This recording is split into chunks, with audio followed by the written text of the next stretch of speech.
Yeah, are you on it? Can you see everything? Nothing to show. I mean, I'm looking.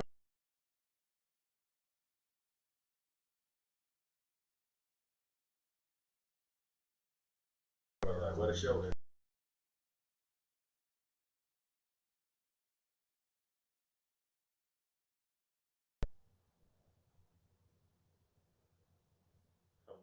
Okay. You see it? Yeah, it's on there, bro. Yeah, that's what I was asking y'all. Is it? Yeah, we good. That's why the red light ain't on. What do you mean? Yeah, don't tell us to wait.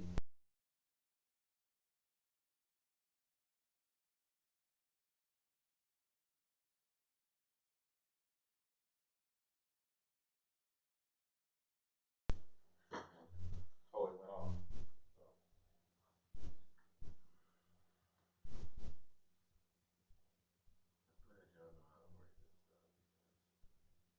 Can we put that light like over there in that corner? Or one of these corners over here?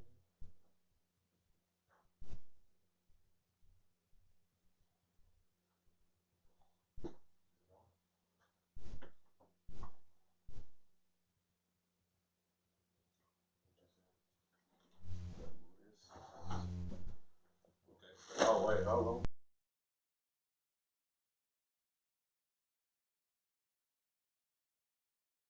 He said it's on the He was floor. on jacket, bro. He said pick up the light. Yeah, man. Like, yeah. What's up with you, bro?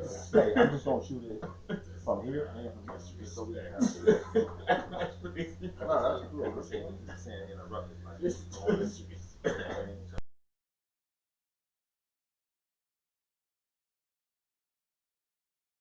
Go live together.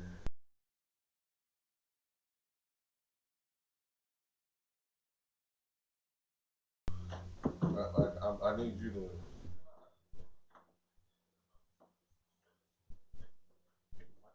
Who is Gates?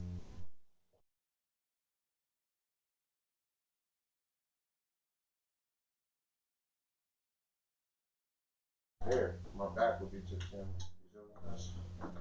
No, I'm saying we can't put it over there. for what? Because you need that charger, right? No, good.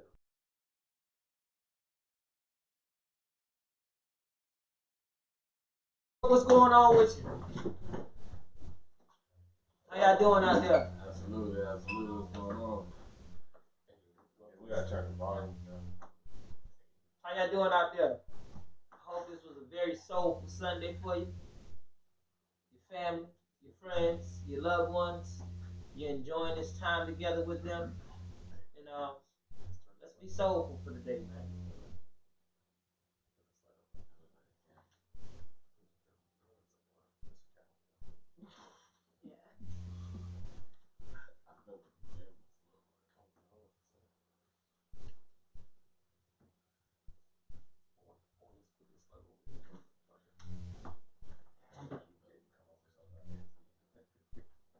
Gates, Gates.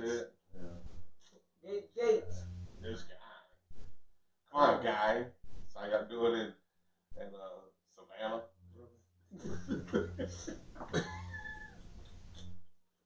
Alright. You coming in, right? Yeah, I got you, bro. So, just to be sure, so stand on that topic. We're gonna start with COVID romance, Yeah. or something similar, simple, like Mount Westmore. Like y'all want to go romance right away, or y'all want to do something basic? Get warmed up a little bit. Yeah. What's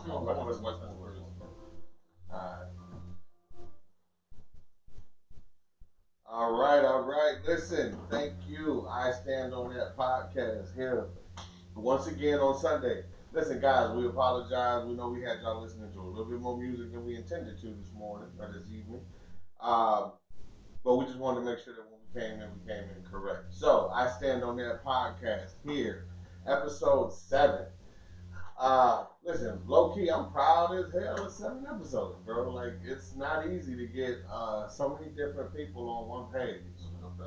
Uh, as consecutively as we've done it. So I appreciate y'all brothers and y'all consistency and your constancy to purpose. You know what I mean? So we are here. We are here. We are going to try to bring some real heat and some thunder to y'all today.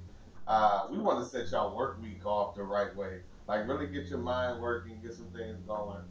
But we're gonna ease into it too, though. We're not gonna move too fast. So it is G Money here with the I Stand On That podcast, as usual. You could have been anywhere in the world, but you were here with us. Thank you for that. DA, go ahead and introduce yourself. Yo, it's your boy DA. Would I stand on that? I'm glad y'all here. We're about to get it in tonight. Let's keep it soulful, man. It's the kill. It's Mr. Bird. It's Mr. Bird. Pleasure to be here, and a pleasure that you're here with me. Yo, Mr. Daily Insight, aka Lump, coming through again, guys. And listen, Molly G, I'm do some shout outs real quick. Thank you for lending us this actual radio show, B-Side Radio Show group. Got some sponsoring us right now. Also, for you guys to tune in, not on Facebook, but Speaker Radio, Google Podcasts, and iHeartRadio. You guys can catch us. Look for a B-Side Radio Show, and then you will find I Stand On That podcast. So tune in, share, subscribe, tell your friends, family members. We're here each and every Sunday, 7 p.m. We'll try to make sure we're on the dot. But again, I'm going to give it back to Gary on that one. So. All right, listen, appreciate you guys. So we are here, man, and listen. So we're gonna start this thing off with something kind of like, I'm honestly really confused and conflicted by this. I don't even know how to feel, right? I think 10 years ago I would have been lit to this. Like I would have been like, yeah, this is gonna be that going, right? Yeah. So the first topic, right, is I was kind of perusing the internet and I saw this article that said that Snoop Dogg, Ice Cube, Too Short, and E40 have decided to come together and make a super group. They're gonna call it Mount Westmore, right? It sounds dope. I don't know if that's my Mount Westmore, but it might be. I guess it could be, right? But so the two things I want y'all to weigh in on is, what are your expectations from these old ass niggas getting together to form a super group? And then two, is this your Mount Westmore? Like if you could create a Mount Westmore, would it be these guys? So let's start with that part, right? Do they have the right to call themselves Mount Westmore? So I'm gonna actually let's first throw this thing over here to Bird. Like, are they qualified to say that they're gonna be Mount Westmore, which means that they are the greatest in the West? Okay, so speaking from my opinion, Snoop definitely from a lyrical standpoint, from just the art in itself, you know what I mean, can definitely be on that list. Ice Cube, definitely. I would give Ice Cube, you know what I mean, great preference to that list as well. And I think that a lot of them have deserved it, like they deserve it, they earned it. When it comes down to the way in which I feel about if they should be called that from a historical standpoint, yeah, man. I mean, I don't know anyone else right now from a historical standpoint in their same time that put in the same amount of effort that they did that could say that. You know what I mean? Each person that's in that category has really made a major impact in the West. So when I sit down and think about Too Short, for example, like I've been in the Bay Area. You know what I mean? Like it goes dumb. Like they go for Too Short. Snoop, that's a representation in itself. You know what I mean? Like when you hear Snoop, what do you think of? LA. You know what I mean? So and when you Ice Cube is just in his own era due to the fact of the way in which he did his thing. But in his time, he was it. You know what I mean? He was it. So I definitely feel that it's a great saying for them to have, and I think that they earned it. Okay, listen, I'm gonna be real with you. Mm-hmm. I think that I just feel like there's somebody that we might be missing, right? But I'm just going like, You don't want to say it. I don't want to say it because listen, I'm trying to get y'all thoughts and opinions. So listen, all due respect, like let's not get it twisted. Too Short is a GOAT. Facts. Snoop is a GOAT. Facts. You know what I'm saying? Cube, he's a GOAT. I'm not saying that these aren't like E40, like real talk. What he's accomplished, he's a GOAT. Look how many albums he got. Look at how many hits he's got. I'm not talking about whether or not they GOATs, right? But and that's why I want to make sure y'all understand. DA, talk to me. Not to say whether they GOATs or not, right? Because we're gonna give them their flowers right now. Right. But are they? Could they say that they are the 4 people that should be etched in stone to represent the West right now? See, for me, when I think about that, I feel as if there's 2 artists. I think there's 2 artists that that are missing from this Mount Westmore, and that's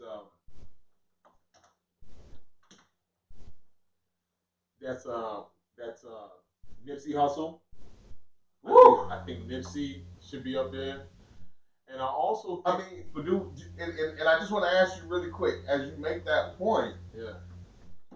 Can we include Nipsey in a super group that is to be recorded? And that's the only thing, right? No. I mean, I'm just thinking about the first idea. Well, you asked 2 questions, so I'm thinking about it from should they legitimately be able to call themselves Mount Westmore? Yeah. And so that's what Right. when I think of my Mount Westmore, Right. There's some people that are missing. There's 2 people in particular to me that are missing. Who is that? That's Nipsey and that's Tupac. So that's you bring it. I knew you were gonna do it. I knew you were gonna do it, which is why I hit you with the LeBron. And I think. But here's my problem. Yeah. Does Tupac get to go on Mount Westmore when he's not from the West? But he was a part of bringing. He was a big part of bringing national attention to the West. I feel he was a significant figure. He heavily aligned himself. Like he wrote. He made the second half of his career. Yeah, but still, it was nobody questioned it. Even when we talk about East Coast West Coast beef, who's on West Coast when we acknowledge on that? But because this is your Mount Westmore. Yeah, and so I'm asking you. I'm just bringing a point to light. So that he's not from the West. No, he's not from the West, but he's not born and raised in the West, but he is significant when it comes to West Coast hip hop. That's but that's like saying that. So you think New York is gonna give Pac up like that? I don't think New York ever claimed Pac like that. Wow. I don't think wow, I don't think Jersey claimed Pac like that. They don't call it the East Coast West Coast beef. They could have said it was a beef on I-95. They could have said that, but they didn't call it that. You know what I'm saying? Mm-hmm. This was so. And there's a reason. So I think Pac belongs, and I also think Nipsey belongs. But as far as the super group is concerned, in terms of making music, I think that the super group is going to do a good job. So actually, I look forward to hearing those artists, do their thing together over, But you can respect them calling themselves Mount Westmore. It's not like. Yeah, I'm not going to really push on that. Okay, it's acceptable to you. Yeah. Blake? I think when you look at everything that these artists have accomplished, you're probably talking about over 120 albums collectively together. Like, seriously? Or close to 100 albums. Too Short, I mean, we've been listening to 2-4 since the 80s. You know what I'm saying? Too Short since the 80s. Snoop, early 90s. Cube with Ice Cube, Cube with NWA. For them to actually come together and form a super group, although, first of all, I agree, I think it's good. Do I think it's kind of late? Yes. But at this stage of their career, I don't know if something within them is trying to correct the wrong from influencing so many generations of music and saying, hey, Pistol, this, blah, blah, blah, this and this. I don't know. Their souls might be trying to say, hey, let's right our wrongs right now. I don't know. I just don't know. But do I agree with the super? To answer the question directly, do I agree with the super group? Yes. Do I think the timing of it is wrong? A little. I just think that you can't take anything away from all of these rappers and everything that they've accomplished. So now, since they're at the end of their career, they can actually form a super group. They can actually form a super group. Because with them forming a super group, they're gonna teach this young generation. They're gonna teach this younger generation what it was like to have music with substance. Okay. So, I listen. I feel you, right? But I still feel like Like, you know what? Before I go in, right? Because I feel like somebody gonna disagree with me heavily, but that's cool. Before I go in, Mr. Daily Insight, come on, man. Like, Hey, listen, I ain't gonna hold you. DA arrived to the house early, right? So we were talking about. Hey, did we talk about the subjects? We went all down the subjects. We got the Mount Rushmore, whatever, and I said, who was your people? Of course, as you knew, he threw in what? yeah, Nipsey and what's I knew you was gonna do that. And David, I'm gonna let you iterate. Who did I say? Do you remember? If you don't, that's fine. Hey, it's fine. It's okay. No, it's okay. I think I'm gonna remember once you said a Cube. I thought you. No. Cube was already in there. But I said Dr. Dre.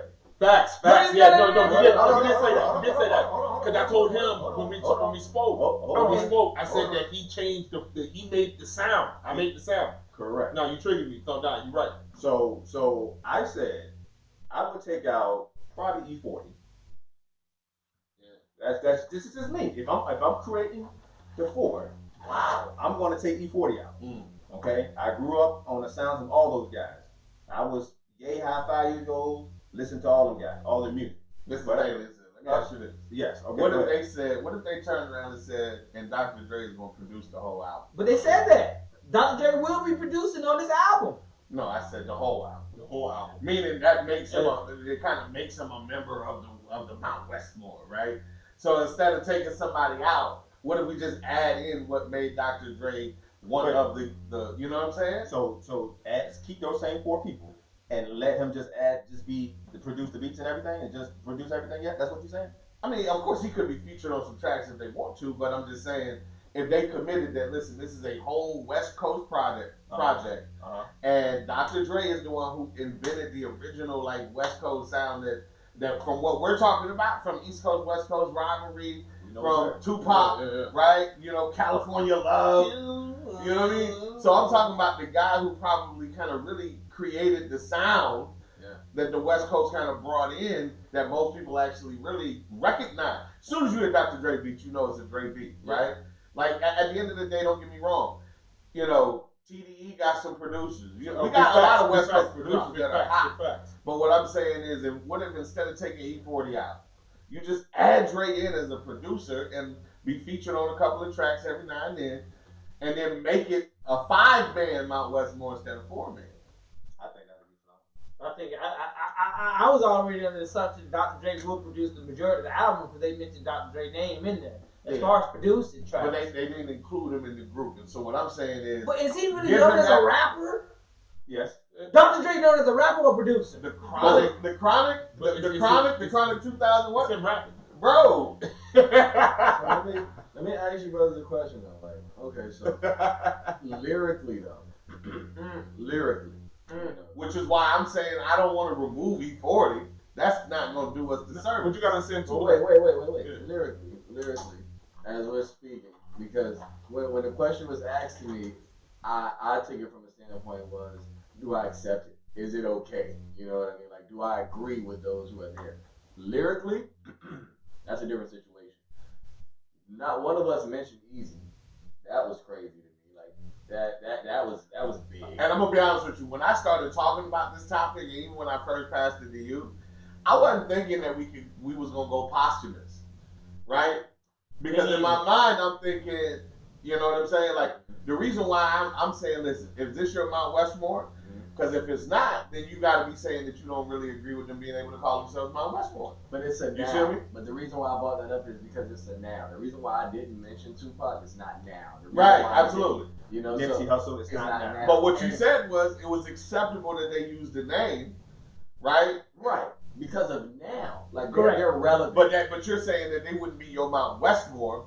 But from a holistic, like from there till now, from history to history. No, definitely not. Yeah. But even when Dave mentioned Nipsey, I give great credit to Nipsey lyrically. You understand what I'm saying? Like he set a tone for the now. You understand? But at the same time, when it comes to accomplishments, that he wasn't able to do as much as these people that are here now. Due to the time span. Brother, but what are we like? See, what's the criteria, right? Because like, if we took that in the real Mount West Rushmore, Like you got Teddy Roosevelt. No, we talking about Mount Westmore. I'm not making an illustration. Nah, good.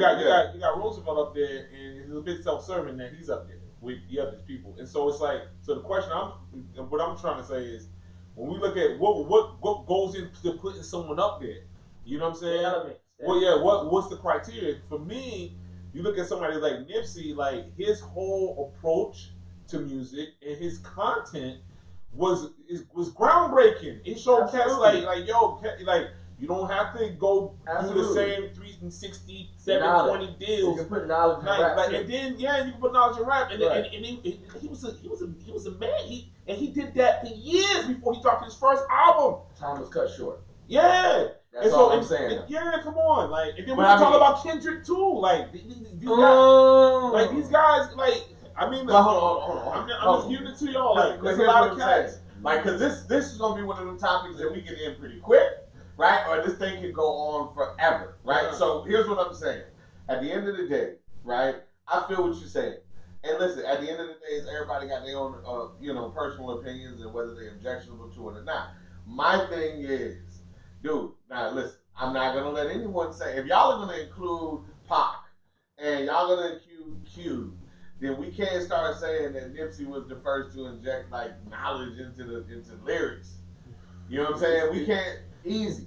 Like, I'm sorry, I listen to Easy. Yeah, like, you can't say that. And not to hold you, and I told Dave as well, we can interject. We can put in our other people. We can put in Easy. We can put in all the other. So we can do this like we do basketball. We do sports. I mean, so I get that. If Mount Westmore were the Temptations, and the members had to keep moving and evolving right over time, because then I can see this being a version of a Mount Westmore, right? I still think Dr. Dre needs to be in there if he's alive and breathing. You know what I'm saying? Real quick question: who y'all think is undisputed? If on every ballot, he can make the list. Snoop Dogg. Snoop. I think Snoop too. Snoop. I mean, it's got to be. Listen, first of all, I think that there's two currently still alive. Who is your two current? Like, who's that you putting with Snoop? Like, yeah. Oh, Snoop and Cube. I don't care who you talk to. I think they're gonna put Snoop and Cube in that group, because not everybody's not gonna love Too Short. I love Too Short, but everybody may not love Too Short. Here's what I'm saying: if you go ask my wife, right? And not to say my wife don't listen to hip hop, but she ain't on it like that. She not listening to Too Short. She know Too Short's old, but she ain't listening to Too Short. That's the reason. But she listening to Cube. There's a reason. There's a reason why she listening to Cube. She listening to, you know what I'm saying? So what I'm saying is, from a widespread standpoint, I think that everybody would include Ice Cube, especially if they have any understanding of hip hop history. Right. And definitely Snoop. Those are the two that are most in your face anyway. So let me ask you guys a question to spin off from that. So do you think if Ice Cube wasn't more of a global phenomenon, like he's been in movies, he's been in Ice Cube catalog is how many albums have Ice Cube dropped? There's a lot, like 12, 14, something like that. Right, but a lot of Ice Cube presence is known now because of the movies that he's been in. It don't matter, bro. You can't erase his importance. No, I'm his solo rap career. I'm not. But what I'm saying is, when you're talking about from an album standpoint, just music standpoint, that's why that like Ice Cube and Too Short may be interchangeable. But Snoop definitely. I'm going Snoop and Cube. I would say when I speak of Ice Cube has some songs and lyrics in which are undeniable. He's great. But longevity, like he said, he was more global. Snoop continued, even with Pharrell. He continued, you know what I mean? But how many times let's not get it twisted, man. Right? I mean, dude, don't forget we got what was that? Dub C? What was the super group he had before with Mac 10 and Dub C? West Side Connection. Yeah, West Side Connection. Yeah. Right. So you got NWA, West Side Connection, then his solo career as a whole. Like, bro, and longevity wise, we talking about from the 80s all the way to 2000. Even if you said he went movie, Hollywood, I hear commercials. Like you still talking about 2000, from 80 something to 2008. Let's not forget his pen and pad. The boy was a writer. He's a monster, bro. I'm giving it to him. Don't say I'm not not giving it. But he gotta Snoop got tons of hits. More than 116 But singles. Cube was, but you got to remember that the type of person Cube was. Cube made hits that we see hits. Yeah. Snoop made hits that the world sees as hits, and that's because Cube was talking to us different, and he did it for a reason. Listen, don't sleep on, like, bro, like, at some point in time, if we talk about a Mount Westmore, we do have to be honest and start talking about, like, dude, let's not forget about Ice-T. Oh, Like, bro, there's people that need to be included in the conversation. Underrated when you look at time, though, brother. Like longevity. Like everybody will always know Snoop for music. You can know Ice Cube and Ice-T for a few different things, brother. You look at Ice-T now from a kid's generation perspective, they know him as what? SVU. They know him as SVU. Okay. You look at Ice Cube right now, a lot of kids know him from the big screen, as he was saying. But you know, but as like you said, people that know and understand music, Right. that's respect. You know what I mean? Like So, respect. but that's why your respect. Mount Westmore matters to me. Absolutely. Like, not Okay. that you can't have your own opinion, but I'm gonna know exactly where you stand, are where you stand. and what your understanding of music is just based on what you tell me. So here's what we know. This is somewhat acceptable by some standards because each of them has definitely represented well for the West Coast. Absolutely. But would that be the ultimate Mount Westmore? Probably not. No. So listen, we got to move forward. But before we move forward, at least let's let the people know, like, whether we gonna listen or dismiss it, right? So I just want to let's sound off, and we're gonna start with Bird. Yeah. Bird, let us know if you're gonna listen or dismiss it. I'm listening. I'm listening. I'm listening. Listening. And listen, so here's what I'm telling you. Here's what we can stand on. I need some good music, bro. And so if they can come through, it could be historical. No, bro, they gonna make, bro. So They gonna make some money. I guess what we can all stand on is that we listening to the Mount Westmore. You know what I'm saying? They might not be the ultimate Mount Westmore, but for right now, we gonna have to accept it and let's give these jokers their flowers while they still here. Facts. You know what I'm saying? Shout out to Cube, Snoop, E40, Too Short for always keeping it real. You know what I'm saying? Like, you know, keeping what E40 say with the mustard and the mayonnaise. You know what I'm saying? Shout out to the boys from the West Coast, to the Bay Area, Gay Area, whatever it is. Here's what we're gonna stand on. We're gonna stand on the fact that it's definitely worth listening. Because right now, what we need more than anything else is quality music, bro. Yeah. Real talk. So, we're going to pay some bills, we're going to flip the topic, and we're going to be right back. Stay with us, Facebook Live. Yeah. Hey, I want to know what I really want to know is from Facebook Live. Who is your Mount Westmore for the West Coast? Yeah. Please Yeah, chime in. throw drop that in the the comments. Nah, man. Hey, Chime Gates, in. you out there typing, bro? You out there typing? He talking beta trash. See. Gates, what's your top 5 Westmore? What's up? Sheldon, what's your top 5 Westmore? Gates a young boy. So he Foster, might what's come your with some top 5? What crazy up, bro? What's your top 5 Westmore, man? But yo, I ain't gonna hold you now. We doing a current day like this right now. Mount Westmore right now. Nip going in there. Yeah, bro. Well, I mean, that's what I'm with. Like, you can't put somebody who can't make a new song. Right, I No, understand. we're talking about bro. just as categories. You said the top 4, period. Period. Ever, Yeah, period. Nip going in there. You're putting Nipsey Hussle in the Hell top yeah. 4 ever? Yes. I'm putting Nip in there. Bro, like, On it's what? like, On what? From literally, what I gotta tell criteria? somebody, just go listen to the music. And you're gonna be like, oh, I get it. I listen to Nip every I single feel like day. Godro was like, great. I fuck. I fuck with them. But But you know what? I put up. Hey, but you know what? right, like I don't know if we sitting there looking at it holistically. Like I said, brother, Nip, like we looking at it. It's like when we talk about sports. Right. Are we looking at achievements? Because if we're looking at achievements, Then Too Short ain't on there really like that, bro. okay, That's what I'm Okay.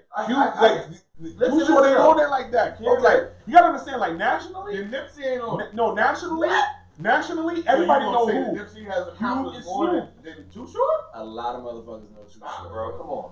A lot. Do On it. the West, we're talking about the West. We talking about the West. We're talking about the West. Yeah, You're crazy. Too Short but, is but even still, for women in general, bro. even still, they cross it. They we buying it, we listening to it. So we're talking about it coming across on this side too. Do you think that Nip? Do you think Nip came? Do you think that Nip became a bigger symbol after death? So, I mean, there's Well- a level of hero worship after someone dies. You know what I mean? But that was. Can you You get know by what I'm me? saying? That was Am I- popping, It bro. was He popping. was. I'm talking about holistically though, bro. Holistically, yeah, he was popping, bro. From a world's point of view. No. Well, no. What? From a world's point of view is what Oh, I'm talking sorry. about. From the world point of view, they When you well, finish, look, Eric they- said, bro, can you send That's him what I'm the asking. link to For the- those who are advocating Eric. for him, Oh, speak to he- someone yeah. who doesn't. Yeah. Okay, but I told him Nip on was Facebook popping Live, as but far I- as in Africa because of his Already background. Okay. Right, so that right there gave him a little degree of separation as far as having more of a quote unquote global appeal. Shout out to Big If E. you know what I'm saying? Big If you really put it in that perspective, you know what I mean? If you really put it in that perspective, so didn't it? Hold on. Adrian Gates just hit me up. He said Dre, DJ Quick, Snoop, and Kendrick. Don't sleep, bro. Yeah, you see? Don't sleep, bro. You see? Shout out to Gates out there. Come on, man. Come through with the comments. Listen. That joker texted me directly. He was like, yo, say something, bro. Here's what it is. So this is what I want to ask my brothers though. So Akil, give me five songs right now from Nip. Five. Which one? I don't care. Give me 5 songs from Nip right It's in the now. oven. Come on. Real niggas. In the oven. Real niggas. Victory. Okay. Us. Between us. Salmon. Double up. Bullets ain't got no name. Okay, that's 5. Okay, that's 5, right? Hey, give me 5 outside of that 5 Y'all from Nip. healthy. You got young Yeah. niggas. You don't want no wings or You got, nothing like that? No. The title. You got What's up? So, that's Thug what Life. it is. No, but that's beyond. You got what's it, what's the song that he got with Rick Ross? Weather. No, not that. It's You talking about the one with Stanley? nah, Stanley it's Rick like- Rollins? But that's all I'm and then, saying. hold on, well, I got some other ones. You got Clarity with Davies, and you got what you call it? I really want to go back to that song. But I respect all of that. But from a mainstream standpoint, if we were to put Snoop next to that, Oh no. Ain't No, no they question. blowing them out. Come on. yeah, that's what I want to.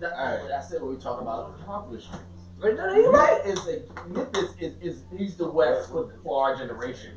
Yes. Okay. I'll give you that. And that's what I'm saying. We got to look at different generations too. Absolutely. Different But generations. you also have to look at longevity. But his career was cut short. His career was cut short, but Snoop started it, and Nip would say set the precedent for it, bro. Absolutely. No. So when we're Hold talking on. about, We getting hit, right? We getting hit hard because Cass is saying, yo, look at the comments. Hold on. Let me get in on this, bro. I want the people to chime in, baby. Let's talk to So him.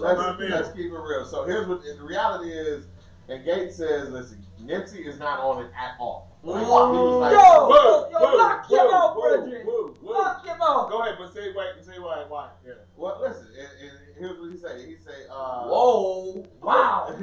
listen. We not talking about outside of company. We Here's talking what about he the said. Y'all saying that because he's dead. I asked that. He said at the end of the day, right? He said they all of one album, and that's what. And so Ray D commented. He said, "Is Pop, NWA as a crew, Okay. Kendrick, Snoop, Too Short." So Ray D is saying it's not Nipsey either. 20 seconds. And nobody throw E40 in there. Ain't nobody throw Whatever, Sprinkle me, baby. Well, E40 probably got more albums. E40 slides. All right, listen, we coming back. Hold on, Facebook. E40 slides. I'm with y'all. So we back. Welcome back, everybody. We are out here on B-Side Radio, iHeartRadio, Google Podcasts, Spreaker. Listen, Absolutely. everywhere. We out here on these streets, man. So we just had a lively debate continuing during the commercial period about this Mount Westmore thing. What we're not going to do is go back into that because I told you we could do this all day. Absolutely. But I do want to shout out to Gates. I want to shout out to Ray D. At the end of the day, I think there's some controversy, and I want y'all to keep weighing in on it because we're going to come back to that off air. But listen, is Nipsey hustling this group? Like, people are saying Nipsey belongs, and then some people are saying absolutely not. Kind of weigh in on that, man. How much does history matter?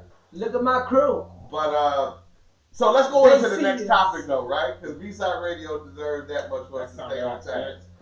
So the next topic that we were planning on talking about, and this is going to be interesting. I know that we said that we wanted to kind of continue to engage the audience, especially on topics like this about COVID. This is called it's about COVID romances. How the pandemic has rewritten relationships, right? And listen, at the end of the day, we got two different parts of this conversation, right? And I'm kind of deviating and just telling you where my mind went when I read the article. So the first component is the impact of the pandemic on relationships that were already in existence. Yeah. Like people being locked down together, whether they want to be or not. You know what I mean? Like if you was in a relationship just to pay the bills, like because you was stuck. Yeah, you gotta think about Like how has that impacted like everything, right? Like is the divorce rate going up? Is it going down? Like what are we at? Like so at the end of the day, it's the COVID romance and how it has impacted people that were already in relationships. But then how does it impact those who are trying to get into a relationship? You know what I'm saying? Like I'm sitting up here and I'm lonely. And I want to do some things, right? I want to chill, I want to vibe, I want to kick it. But at the end of the day, I don't trust you. Like I don't want you bringing COVID up near me. No, facts. Right? So how is this impacting dating? Right? Like how listen, a couple of y'all are single. A couple of us are not. Yeah. So both sides of the story.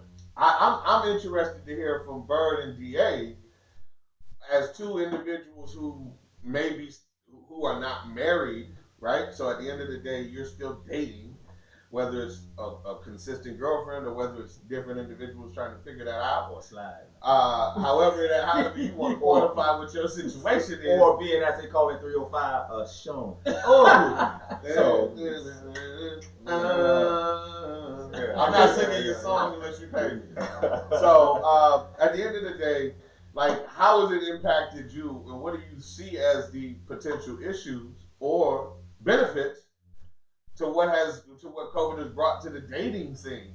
So, Bert, I'm gonna start with you because I feel like I'm terrified about what I'm gonna get from DA in the next.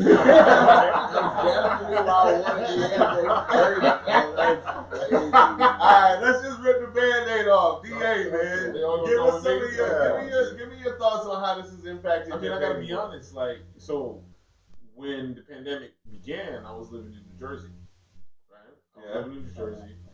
And so it was weird. I mean, when everybody was finding out that this thing floating in the air, killing people, you know, I didn't want to even be outside. You know, I didn't like even get my mail because I lived in the building when I had to go downstairs and go to the mailbox. I didn't even want to walk down the hallway because I was afraid of contracting COVID. You know what I'm saying? I'll be honest with you, because people was dying for real. I was in New Jersey, hard hit. You feel me? Just like New York City, and I lived in, you know, and so for me, in the first few months of the pandemic, like the first couple of months, I was chill. I was cool on meeting anybody, trying to see anybody. You know what I'm saying? Because even a couple of shorties that I was talking to at the same time, they had people. A couple of shorties that I had at that time, they had Shown it. That boy shown. I'm just saying, they had people that they knew in their own lives. I hope they know who they are. They had people that they had in their own lives that had died because of COVID. So they were freaked out. You feel me? Yeah.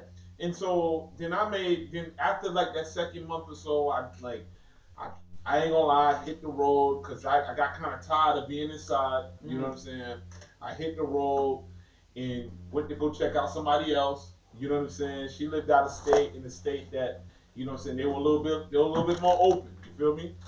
So did that whole thing.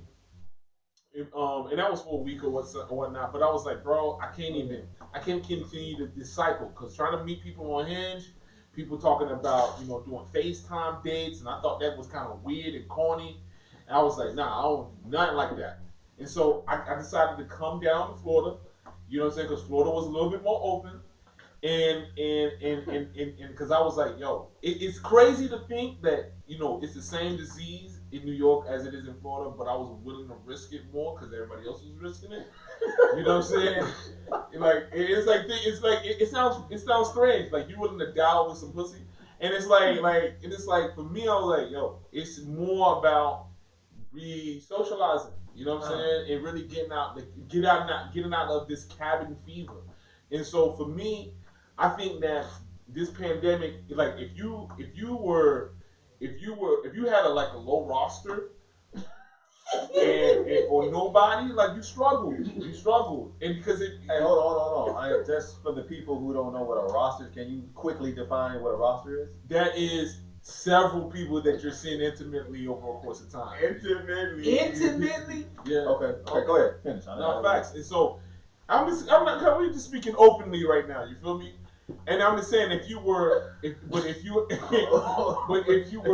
you know what I'm saying? You was in a drought, yo. It was gonna be bad for you. And so, but you know what? And you know what? That is kind of like so. So what I'm saying is like, COVID exposed relationship statuses as well. Mm. You know what I'm saying? It like even dating. I know we're gonna transition to the folks that are in committed relationships, but even in the dating aspect, if someone was serious with you, they would have risked it, and if someone wasn't, they ain't trying to do it. You know what I'm saying? Yeah, we can say health and risk, but love make you do stupid things. So if someone ain't doing a stupid thing for you, then they wasn't with you. Listen, shout out to Gates out there. He said, just to kind of elaborate on your roster, he said, listen, you got to have a rotation, according to the Gates out there. Got to have a rotation. Thank you, Gates, for understanding. You know what I mean? Shout out to your playoff roster. You ain't got to have a full season roster, but at least have a playoff roster. You got to be able to pull somebody and put them on the bench if they start acting up. You know what I'm saying? But listen, don't listen to me, man. I'm more than 20 years removed from the game, man. Don't listen to me. Listen, back when I was still hollering at females who was, I want to be your mother, your father, your sister. Do you feel me, baby? So listen, it's been a minute for me. So, Bird, I guess at the end of the day, we relying on you because you're the only one still out there moving in them streets, right? So we leaving it up to you to keep Dave honest. I mean, from my standpoint, brother, my relationship has shown me, like David said, COVID can expose a lot of things, but the main thing is time. You know what I mean? And if you can't take time and spend time with an individual in that period in which you're in, whether it's 5 months, 6 months, whatever, then that shows you a few things about you and that individual. Now, each person does need space from someone, no matter if it's a brother, sister, wife, husband, no matter what it is, you kind of need that alone time. But what I've come to understand is, like me and Dave have talks about women all the time, but COVID showed me something that most people probably didn't see, and that's longevity. COVID showed you, can it last? COVID showed you, is it worth it? COVID showed you bad habits. You know what I mean? COVID allowed you to not only see a person for who they are, but for what they can be. You know what I mean? Because I've come to a point to understand that when you're in a relationship, you have those times where you may be away from that person between 8 to 10 hours a day, right? Now imagine if those 8 to 10 hours a day were taken away and you with that person all day long. You start to learn some new things, no matter if you've been in a relationship 2 years, 3 years, 4 years, you start to learn some new things now, right? And no matter if it agitates you or not, if you accept those things the same way you first did, you got something going. Now, if you have a roster, No. Rotation. if you have a rotation, this is where COVID can mess you up at. Because one thing that I believe in, relationship or not, when you open a door, meaning that you have a rotation, you're not committed, but you have a rotation, and you're seeing multiple women. Those women can be seeing multiple men. You understand what I'm saying? So with that being said, I'm I'm at a point where it's like, well, if you're scared of COVID, then you're scared of a few other women in which you may be partaking with at this time, you know? So I looked at COVID in a way in which I'm not going out meet. I wasn't even seeing the doctor. You know what I'm saying? Like, I'm just being honest. I'm being honest. That boy is serious. You know? But at the end of the day, though, you know what I mean? I think you get to a point in your relationship where it's like, things are tested, but it's for a reason. And either you pass the test or you don't. And it's not a 70% or an 80%. Stay in that 90% to 100 range. And if you're in that range where it's like, you know what, it's been tough, but it's been lovely, keep it. And if you're in that shit where it's like, I still need to rotate, then you know where you are. Listen, here's what I want to know, right? Because I feel you with that. First of all, let me start with this, right? I've had some friends ask me about even just doing stuff like going to the strip club, right? And I can't imagine, right, how it doesn't impact the dating scene because in my mind, the first place I'm gonna catch COVID is the strip club. Like you just left this guy, like you on that paper chase. I know you are not like sanitizing your body. Right. Between rotation of dancing, right? Right. So I'm just saying, I feel like COVID is definitely alive and well in the strip club. So I feel, I'm just saying, but that's an old man's perspective because I ain't like. So let's kind of bring it back. So here's where I'm at. I know for me and for my wife, it was definitely. It's had its moments. It's had its trials and it's had its triumphs, right? Like there have been some tests, like. Boy, I'm tired of looking at you. Old. I seen you for the last 21 years, ass face type motherfucker. Like, so there's been some days when I know I have driven her absolutely crazy, right? And I know that there's been some days where it's been like the best day ever. You know what I'm saying? Because it's forcing us to spend more and more time together. It's forcing us to get to know each other again after 20 years. Like, oh, you not like that no more? You don't like that no more? I used to.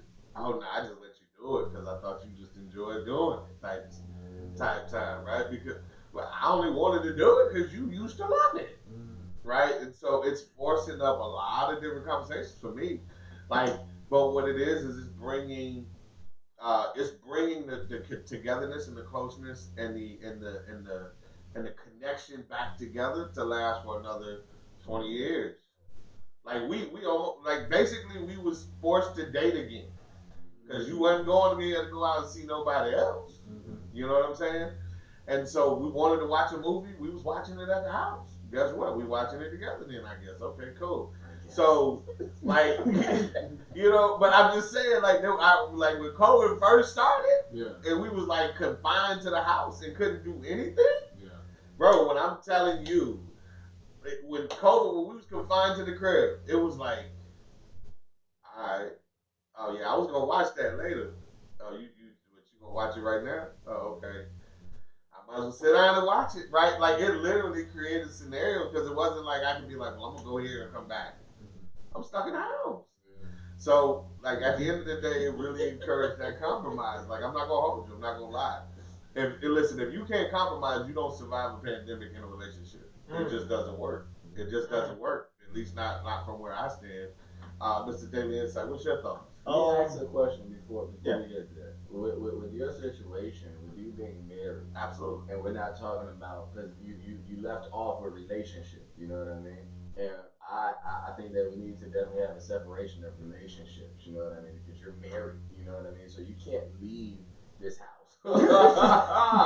You for a time frame, you can. We're talking about pandemic, but let's not get it. It's not about COVID. Yeah, don't get it twisted though. It ain't like people ain't never went got a hotel room was like, fuck you, I ain't coming to the crib tonight. And I understand that. Yeah. But the reason why I'm asking is because with you not being able to leave, not saying that you wanted to, but like with you being in this same space for this amount of time, do you think that would differ as far as causing distance between somebody who does have that way of leaving and, you know, having that freedom and space? Well, here's what I think it does, right? I think it forces your hand, right? It forces conversation. Okay. Like that's what I'm saying, bro. There is no retreat. There is no let me wave the white flag and come back and fight, you know, next week. So what do you say to that person who says don't force things? Like don't force things. Like don't force anything. What do you mean?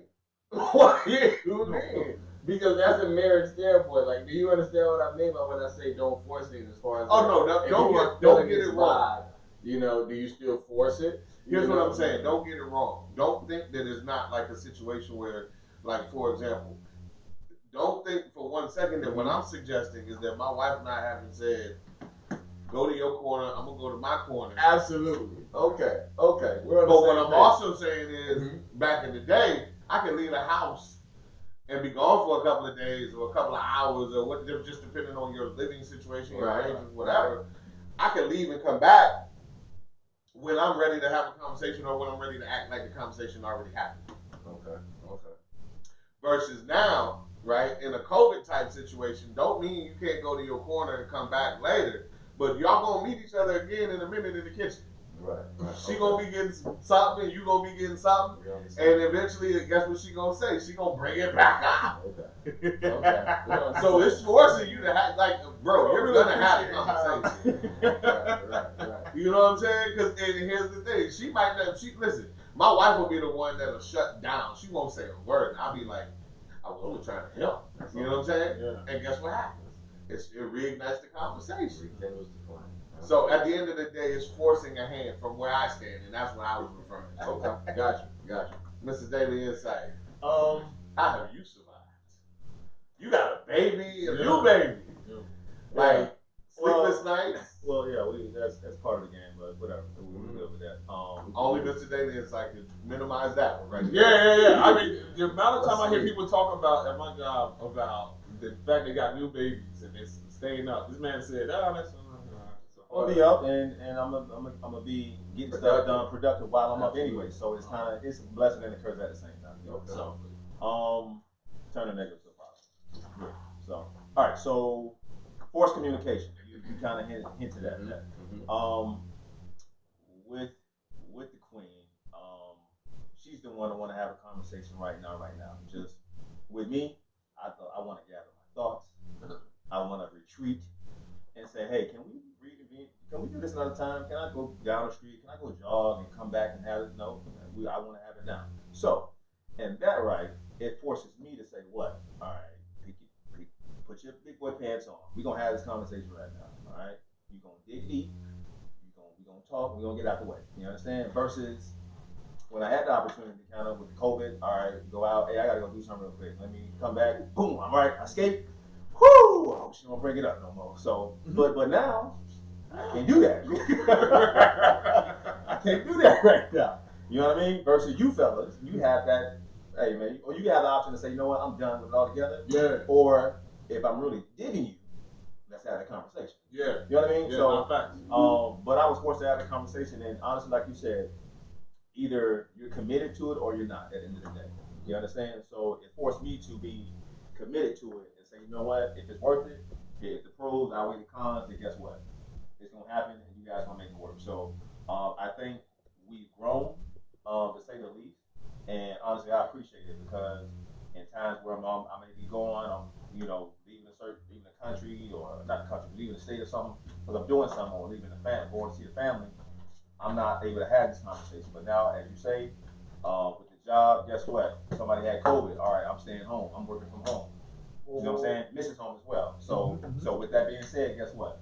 We're forced to have this conversation. So at the end of the day, it's forced us to have those conversations and those crucial conversations to either get better or call it quits, to say the least.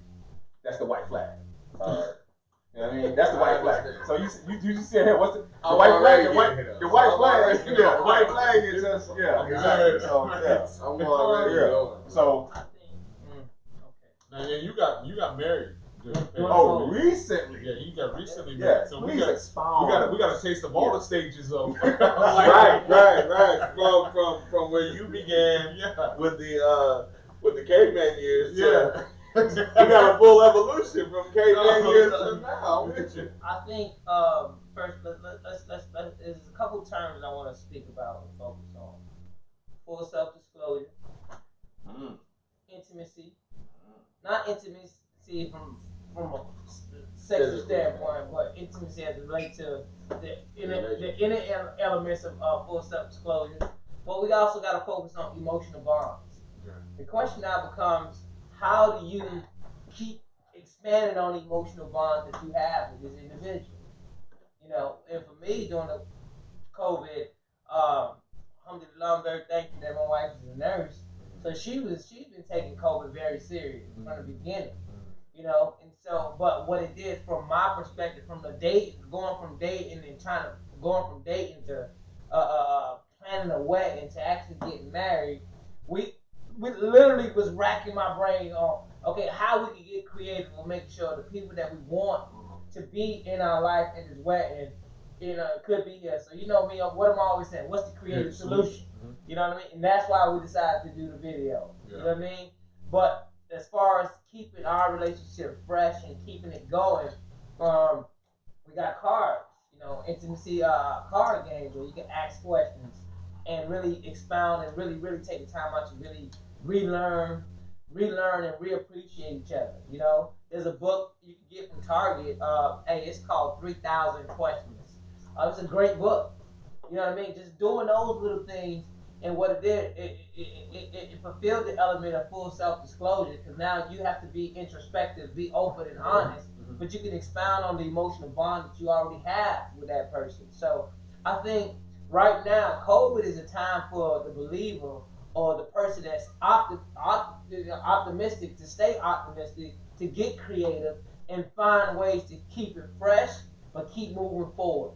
Keep moving forward. You got to learn how to, you know, cut out the noise and focus on what's more important. That individual that's right in front of you right now. Well, and just to piggyback on what you're saying, I think that me, Blake, and Mr. David Insight have it the easiest, right, during COVID. Because to me, it's always an easier task. And Facebook, weigh in on this, you know, however y'all feel, but it's always been easier for me to maintain the building than to build it. You see what I'm saying? And so COVID right now for us is more of a maintenance process, right? So every building has two functions, right? You got construction and you got maintenance. You know what I'm saying? So if you have two different, if you have those two different features or elements of every building, right? And so we're gonna draw the parallel that every relationship is its own building, right?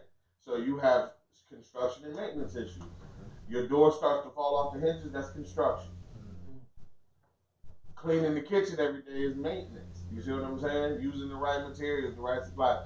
So right now, what I'm saying is we were blessed enough to have already really had the house built when COVID hit, right? Even though Blake got married, you know, in the midst of this. He was doing the closing process. It was Queen Blake, I am not saying you were closed on. I'm not, listen, no. But right, absolutely. She paid me ain't no mind. Listen, I'm just saying, I gotta be careful. I only want my words out there. So what I will say is this: at the end of the day, you know, the decision had already been made that this is the house. Yeah. This is the house. Yeah. So I can't imagine looking for a new house in the midst of the pandemic. That's what I think is the more interesting conversation. You know, I mean, listen, I can tell you some stuff that had you laughing, but I wasn't laughing when it happened to me. Right? But that's the maintenance stories. Right? The more entertaining stories are the stories of, like, oh, I met this female or this male or this partner, this whoever in the midst of the pandemic, and whatever your own kind of personal concerns may be. Right? So, I don't know. But you still, like I said, you still have the natural elements, whether you dating, courting, or married. 20 years. But I think it's easier for us than it is for them. Well, Because y'all kind of locked in. Wait. I ain't kind of like that. I'm locked in. Facebook, I'm locked in. When it comes to the maintenance and construction, I think we need to look at the things in which it took in order for you to construct your building. Okay, so let's not forget about the process brick by brick that it took to build your home, and now you're maintaining it. Because where we are right now, we're in a process where we're brick by brick right now. And when it came to the COVID was more so the caulk that we used in order to make sure that things were put together. but we also had to make sure that everything within our structure that we're building is something that we will want to maintain. The foundation. Absolutely. So there's a difference between you sitting down looking at what it is that you're in as far as a marriage and you looking at a relationship in which you're trying to get to a marriage. So it's easy to, like you said, be in it because you're in it. You know what I mean? Like you've already committed. But when you've committed and you're still trying to get to, that process is still a process. It hasn't been locked in, it hasn't been locked down. And you can still be sure on that woman, but COVID is a process in which tested not the woman, but you. What is it that intrigues you? What is it that still pushes you? Like you have to ask yourself, like I asked Akil, are you an asset or a liability to this relationship? And I think that time shows which one you are. Are you willing to still assess things and say, you know what, I want to do this long term and I want it for the greater, and not just look at it for the now and say, tomorrow it may be something different. So I think that for me, speaking for myself, when it comes to a building standpoint, what it is that you're trying to build right now, brick by brick, is something that you look at and you say, yeah, I want to maintain this. I'll say, I concur with that. Let me add to this point is that, like, between the two positions, either being in the building or building the building, granted, it's hard to build anything during a storm, right? But I can tell you now, standing outside, I know what I want my building to look like. You know what I'm saying? Because this was a once in a time. This was like a once in a lifetime occurrence. Where now, because of this pandemic, I gotta admit, I'm much smarter and much more intelligent about what I want from a partner. You know what I'm saying? And even in having those discussions to see where someone's mind is in the midst of crisis. You know what I mean? Like, are you like what type of moves you making? What type of thoughts do you have? What type of did your goals shift? Right. Did you find ways to self improve? Right. You know what I'm saying? Right. Absolutely. And so when I look at the situation for what it is, actually, like it's almost like being a beaver on a running river, right? Like the beaver, the river is always gonna run, right? But they still got to build the dam. Absolutely. They still have to build the dam, and so it still has to work. They still have to do it while the water's running. Absolutely. And so I'm like, yo, while this water is running, while I'm seeing that, okay, this done changed some things, like the way that we view things, the way that we live now, kind of is going to take some changes. The way that we think, because a lot of people thought about the whole, because we went back to basic instinct. You know what I'm saying? Because it's a midst of crisis where people are looking at, there's more emphasis on being able to protect and provide. There's more emphasis on what do you add to the table to someone who can already do that for themselves. So let me ask you this. Let me ask you this though. When you said that you know how you want your house to look, do you mean from a physical standpoint that you know what you want your house to look like, or do you know what you want your house to maintain as far as the things that are within it? Do you want good painting in your house? Well, maybe I shouldn't have said look, but more so I know how I want it to be structured. Absolutely. Okay. Right. Like I know that okay, we in Tornado Alley, it needs to be tornado resistant. Right. You know what I'm saying? Like if we're in Miami, then we gotta be hurricane resistant. Absolutely. Put up you know what I'm saying? Yeah, we gotta be, if we're in California, you gotta be able to withstand an earthquake. So my question to you that guys, has to be built in. Hold on, B. I got a question for you. So my question to you guys, are you willing to give that woman that level of full self-disclosure and take that intimacy mentally and emotionally on that level during this time right now? That's the question that you gotta ask yourself. During this time right now? During this time, are you ready to sit here and say, hey, listen, I'm ready to build emotional bonds on this level right here, give them a certain level of intimacy, and give them a certain level of self-disclosure. So you got to. So ultimately what you're saying is, in a time in which we're all extremely physically vulnerable, right? Are you willing to let your emotional guards down so far, right, to where shout out to her, right? It can cause damage. It can cause damage.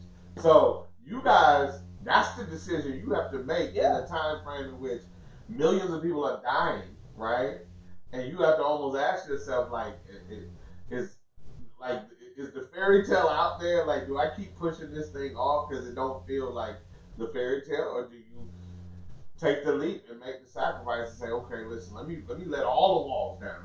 You know what I'm saying? Let me let all the walls down and find out if this is actually something that can work.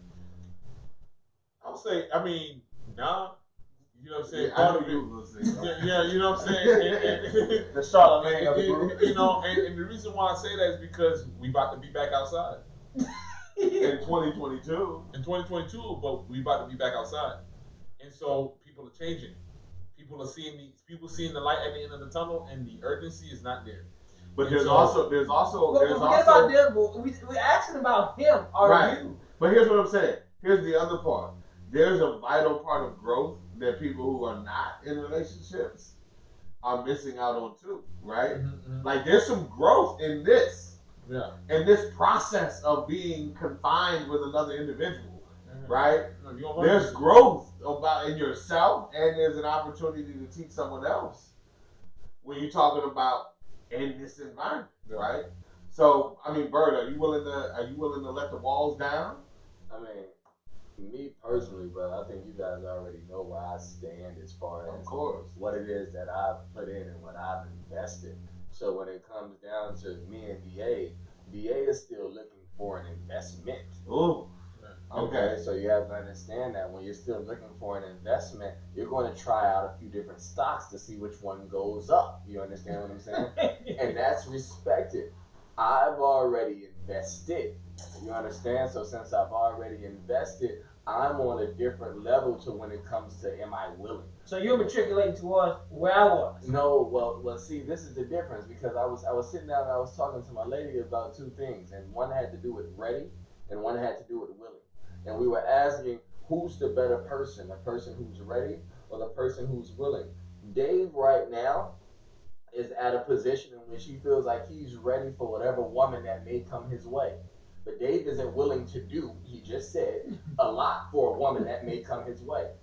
I'm willing, and I've already done the willingness of what it is that's come my way. So I'm no longer in a point of readiness because I've never been that ready person. I've never been a person that's just ready to go ham to do it. I've had to matriculate through this process in order for me to get it done. But I've always been willing. Made some mistakes along the way, but always been willing to correct. Okay. Always been a person that's willing to go the extra mile and always been willing to take constructive criticism. Okay. You know That's what I mean? So I think that you have to sit down and look at the place of where you are with a woman. And if you're, like I said, trying to make an investment, or if you're still out there fishing for different stocks right now, you know? And listen, you may not be worth the investment to her. Absolutely. And so this is what I'm saying. Like I know a few people who listen, I got some people texting me, but y'all jokers ain't weighing in on Facebook. Yeah, y'all get on Facebook. Y'all texting me live. Stop texting me, man. Yeah, like, You know I'm on busy Facebook. right now. Don't call me Yeah, when I'm at work. Don't text me when I'm at work, man. Text me on Facebook so we can weigh in on this. We're going to go take a break. We're going to pay some bills. We're going to come back to this. Yes, sir. Because I want some women to weigh in on I want the where ladies they to weigh in. What's a girl like that coming on every week? What's I was want it y'all- Jesse? Was it Jesse? It Jesse, was where you at, Shout out Jesse? to Weigh Jesse. in. Shout out to What Jesse. is- Jesse, I'm about to hit you up on the Shout out phone. to Jesse. Now I really want the people, the women, to speak on this because that's gonna. I know they're gonna say something, and I'm already predicting what they're gonna say, and I'm ready, and so I just want y'all to Ladies, say something. he speaks for himself, bro. Like, so listen, here's my Jesse, man. hey, hold on. Jesse said she's here. So Oh, she Jesse, she just Facebook. Okay, that's what's up. Weigh in on this topic, please, in the comments. We gonna take a break and we're gonna come back and give y'all about 10 more minutes of this. And So keep it real. weigh in right now. I want the females to weigh in right now. We're gonna go to break, we're gonna come right back, and we're gonna just touch up on this really briefly before we move on to the next topic. Man, look, take us out, Mr. Daily Insight. Let's get it. Facebook, man, come on, bro. Hey, Jesse, where you at? Weigh in. Jeff. No, we can't play that. We can't play that type of music, brother. What music? No. Hey, Gates, where he said, "What's the question? Tell her what the question is."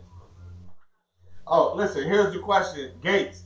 The question No, is, this is for Jesse. oh, Jess, the question is, we talking about COVID romances, right? So at the end of the day, for people who are not in relationships, how difficult is it to let your guard all the way down in a time frame in which we're all the most vulnerable, right? And then we're talking about, at the same time, those of us who are in relationships, how difficult has it been to not strangle your partner, to not, you know what I mean, to make sure that every day it's about progress over, perfection, and just really finding that happy medium to build for the next 20 years, the next 30 years of your relationship. So weigh in on that, like especially from a female perspective. I just want to know because I know for most guys, it's been a little stressful from the guys that I've talked to. But I think it's been stressful for women too in different ways. But I don't want to speak on something I'm not the expert in. Ladies, weigh in on that, man. How difficult are we to deal with? Right Stacy, you're a female on here. Can you weigh in on that? I want to hear your thoughts. Hey, if Big Easy out there, I know you got Sierra with you, man. Tell Sierra to weigh in on this, man. I want that. Big E, where you at, baby? Go ahead, comment. Tell her to join as well. Hey, we got so let me go up.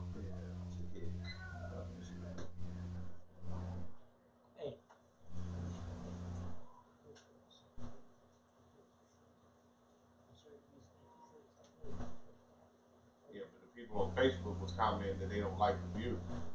Yeah, because they can't see Bird's face. No, we can see Bird. What's up? I'm telling you what they saying, bro. They said that angle you can't see him, like you just see the side of his face. But he not like looking at the camera. You know what I'm saying? But this angle gives you everybody's facial. You know what I'm saying? But I was saying, when I look at it from my phone, I can't see you. But you looking at Lump. You looking at the iPad. Two cameras. I just told you, You my looking camera at is the not a iPad. wide view. Gary's camera is a wide view. So which one is connected to the Facebook? They both of them. Both of them, bro. Oh shit. Okay. Yeah, that's what I was trying to tell you, bro. Yeah.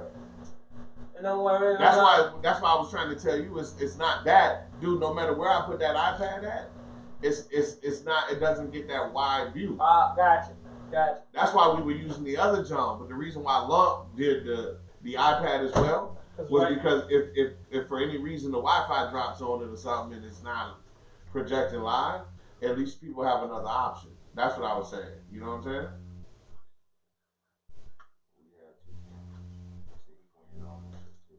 Yeah, that was Gates kept saying that. That's why I was like, okay, We got two cameras. let me move them. But it took me a minute to realize he was logged onto yours. So I should turn mine off. And we just turn it on if we need to. Because that's the problem. Most people are not realizing that there's two views. I should turn mine off.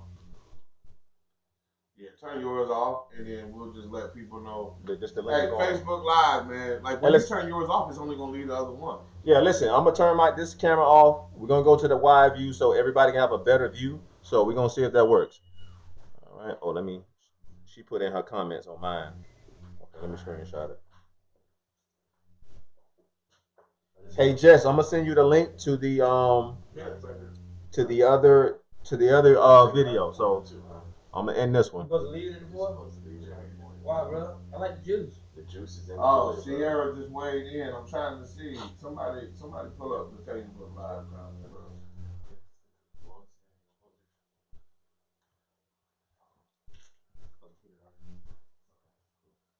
Sierra Jamal Muhammad, peace to you too, Black Queen. Peace to you, Black Queen. Shout out to Sierra, man. Let's give Sierra. Listen, Sierra, first time viewer for Sierra, right? So, listen, first time viewer. Let's give her 2 claps in the Ric Flair, man. Wait, hold on. Wait, 2 claps in the Ric Flair. Let's go. Woo! Peace, Black Queen. Most done. Good brother, you got some cranberry juice in there? Let me get a little bit of that, y'all see it.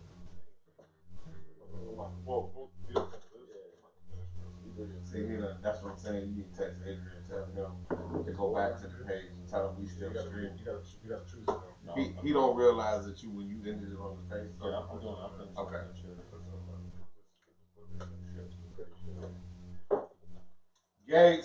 Gates. I see you chiming in now. You found it, brother? You found it, yeah. All right, there we go. Okay. All right. Listen, guys, we got how I see how many we got left. Okay, so we got 1:50, bro.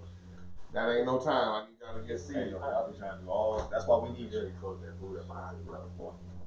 Please do, because I ain't ate yet, bro. So listen, next we gonna touch in because we ain't really getting no real feedback from the women. I love y'all, but y'all ain't chime in, bro. So, what y'all want to do? Y'all want to do poetry and then another topic, or y'all want to do a topic and then another poetry? Topic. I want to flow right into it. To be honest, I don't want to take a break. Y'all cool with that? No break, so we can get to y'all, move afterwards, so we can get into the speed that's up. You know what I mean? That's good. So we want to do a topic then poetry. Okay. Let's do that. So do we want to do? The shooting, right? The shooting. We got the shooting. We got the NCAA. We And we got got the FSU. murders. We got the FSU. Yeah. Unless you want to blitz or something like that, but No. I'm just saying. Like poetry and then a topic, and then after that, We could do the anti-Asian murder, the 8 murders in Atlanta. I'm not, but let's deviate. Let's deviate from it then. We could make a statement on it. First black female rep. I'm just saying, bro. You want to go that heavy? It ain't heavy. No, I'm not talking about the rap. I'm talking about the murder. this week. I know. I feel you. That's what I'm saying. I'm down for it if everybody want to. So let's take a vote. Blake, 16 seconds. first black female referee, or you want to do the 8 murdered in Atlanta? First black female referee. 6 seconds. I'm Atlanta. We back. All right, so we are back. Listen, we wanted to actually come back to the topic about COVID romance, but like honestly, I'm a little hurt. Y'all didn't give us no feedback on Facebook Live, man. So here's what I would say, right? Just because we don't ever want to leave anything unresolved, right? So let's just keep it a buck and just say, I think what we didn't do was we didn't stand on something before we went to break because we thought we was gonna come back and have a little bit more engagement. Okay. Consider we didn't get the engagement. At least what we can do is go around and kind of stand on something, which is, for me personally, I would say COVID has definitely been a gift and a curse when it comes to relationships for me. It's actually ended some from a friendship standpoint as well. Absolutely. Right? So it's ended some friendships and some relationships, and it's actually strengthened. It's actually strengthened a lot of relationships. Listen, shout out to Jesse Nicole, who's actually in the chat. Mr. Daily Insight, thank you for letting me know. So Jesse Nicole talks about how the fact like she's married, and she says her husband works from home. So 100% of the time, you know what I'm saying? He's at the crib, right? So she's like, I need to work. She's like, I need to go to work for my sanity. You know what I'm saying? And so she was like, despite the fact that I love the shit out of my husband, it's hard to be around somebody all the time. Yeah, you don't realize how much. Like, and that's what I'm saying. Like, bro, it's been truly a test and a testament. Like, but it depends on the lenses that we choose to want to look at life through, and that's what COVID is to me, right? COVID is an opportunity to look at life through multiple sets of lenses. I'm just a positive individual. I want to see things positively because negativity drains too much of my energy. So at the end of the day, COVID has been a blessing. It's actually made me, I think, a better person, a better husband, a better father. You know what I mean? Like at the end of the day, when you're around somebody all the time, jokers is on some like they don't call you out. Like normally when they let something go because they can leave and go away, they gonna call you out on it during COVID. Because like you know what, I'm sick of your shit, bird. Right? Let me tell you about yourself. Right. And so listen, like I said before, and I've said it a million times. Listen, I'm all for getting cut, baby. But one thing that I stand on is that COVID has been a blessing and it's been a gift and a curse for relationships. But I can tell you this: if you committed to being in one, it'll work. Like COVID is not, and it's not a situation in which it makes being in a relationship impossible. It actually has been a blessing for me more than it's been a curse. So from a relationship standpoint, because me and my wife have gotten closer, me and my wife have had an opportunity to get to know each other all over again. You know what I'm saying? And that's what you need to last. for 20 years. Like, I know some things about my wife now that I didn't know prior to COVID. And because we weren't having certain conversations, because it was like it was predetermined, pre-selected, like, now I only want to touch that with a 10-foot pole, right? But now, like, it's like, everything's on the table. Why not? You know what I'm saying? Everything's on the table. Because you're around each other so much. You can't not talk. So, for me, COVID has been a gift and a curse, but it's been more of a blessing than anything else. So, blessings over burden for me when it comes to COVID relationships, and I stand on that. Bird, what you stand on? Give me your one liner. For me, it's blessings over burden, and that's how COVID has impacted relationships for me. Right? So, is it blessings over burden or burden over blessings for you? To me, it's definitely blessings over burden, but finding peace in the midst of turmoil. Elaborate. Meaning that just like how Jess said that you can be in a place with someone that you love and still need your own space, that turmoil may not be building because of the other person. It can truly be building because of you. But if you let that person be the peace in which you find, then that kind of decreases the turmoil in which you have in you. So as you let a person, as your other, be your peace, I think that can decrease your turmoil. For me, it would be know who you are and be that. Like, know who you are and be that. Because COVID was a reflection, right? It was an opportunity for us to reflect. It was an opportunity for us to reinvestigate, re-explore, you know. Lesson or curse. No. Relationships. Oh, I mean, but that's what I mean. But it's like it's both, right? Because you might find because the truth might bless some people and it might curse some people. It's just for you. But no, but I'm talking about for everyone, you know. And that's what I'm saying, like because not a lot of people haven't learned to live with their truth in the way that the pandemic forced them to live with their truth because there was there was a vulnerability that was outside of your control. You know what I'm saying? And we went back to basic instincts. Right. You see what I'm saying? And so when we're going back to basic instincts, so my last line is that you gotta get to know who you are and be that person. Okay. That's what I'm saying. Be that person that you know who you are. You. Okay. Blessings or burden, Brother Blake? I don't see it that way. I don't see it as either a blessing or a burden. I just see it from the standpoint of the believer will remain a believer. If you believe in the foundation of the relationship that you have and you think it's worthy, you're gonna keep believing it. You're gonna find different ways to reinvent, to rediscover, to rebuild. But here's what I'm asking. And that's a blessing if you that's a blessing. Has COVID made it easier or harder for you in your relationship? Easier. I like to talk. Yeah. I like to talk. I like to have fun. Yeah. I like to get creative. I like to find there's no difference from being in the class, whether it was a classroom, whether it's on a football field, such and such. You're gonna get constructive criticism if you want to get better. Let me ask you a question. Hold on, let me finish my thought. You're gonna get constructive criticism. I don't know no great player. When I say player, I mean player. You mean work or whatever. Has not been able to take constructive criticism, take that, and keep moving forward. Absolutely. That's growth.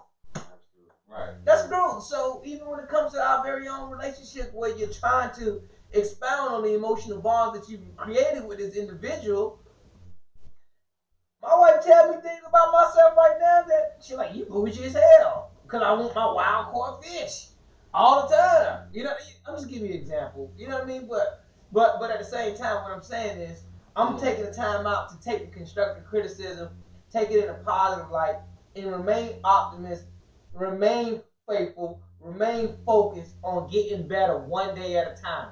So I can get to the 20 years. So I can get to the 33 years. Inshallah. So shout out to Sierra. I just see your post. Right? I see you. So Sierra says, listen, I grew up in Islam where courting was what we did.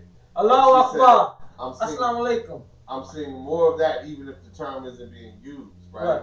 more people are courting and dating now than they ever have Thank you, before. Sierra. That's what I was trying to Thank get you, y'all to like. Sierra. Because listen, this vulnerability is forcing people to want to get close to somebody. Yes. And what I was speaking on with the kill, you know what I mean? Like you said, if you're a believer, that you're a believer. You know what I mean? Like Yeah. you just keep believing. But I think everybody that has a belief, speaking from whatever it is that you believe, it's been tested. Yeah. It's been tested, and that was the question. You know what I mean? Like in this time, when your belief is tested, you know, does it make it stronger for you to hold on to that belief? You know what I mean? Or does it make it easier for you to hold on to that belief due to the fact that, like you said, you're just a believer, and if you believe, you believe. Well, but then again, it goes right back to what I was saying: full self-disclosure, intimacy on a mental, emotional, spiritual level, and whether you want to call physical, but that's on a later aspect of it, and emotional bonds. Those are three pillars of having a relationship, whether you want to be in it or not. And if you're going to believe, you have to be optimistic. You have to be positive energy. If you're going to be a believer is someone that's very optimistic. They can see, okay, look, this situation may be not right now, but it's going to get one day better. Okay, so like what Sierra said, we spoke about this on the last podcast too, by the way. Assalamu alaikum, Sierra. As far as the courting, you know what I mean? She already weighed in with Lagos Salam. Oh, okay. We were speaking on your behalf, and I asked that same thing because I asked you, you know, and this was off air. I asked you, I said, brother, like, what's the difference? You know what I mean? And you told me that there's a direct difference, and I asked you, like, when you were courting your wife, did you not do any dating? Yeah, I mean, what do you mean? What's the No. When I was courting my wife, did I do any dating? Hell no, I didn't do any dating. You talking about dating as in the aspect of seeing other women? Or dating as far as going out, spending intimate time going out? Is there a difference? Yeah, it's a big difference. Hold on. If y'all don't mind, Gates, you out there on Facebook? You talking about cat? What's cat, bro? What's cat? First of all, we grown. We grown. So we say fedora around these folks. But tell us what fedora is, bro. Tell us who lying, bro. Who capping?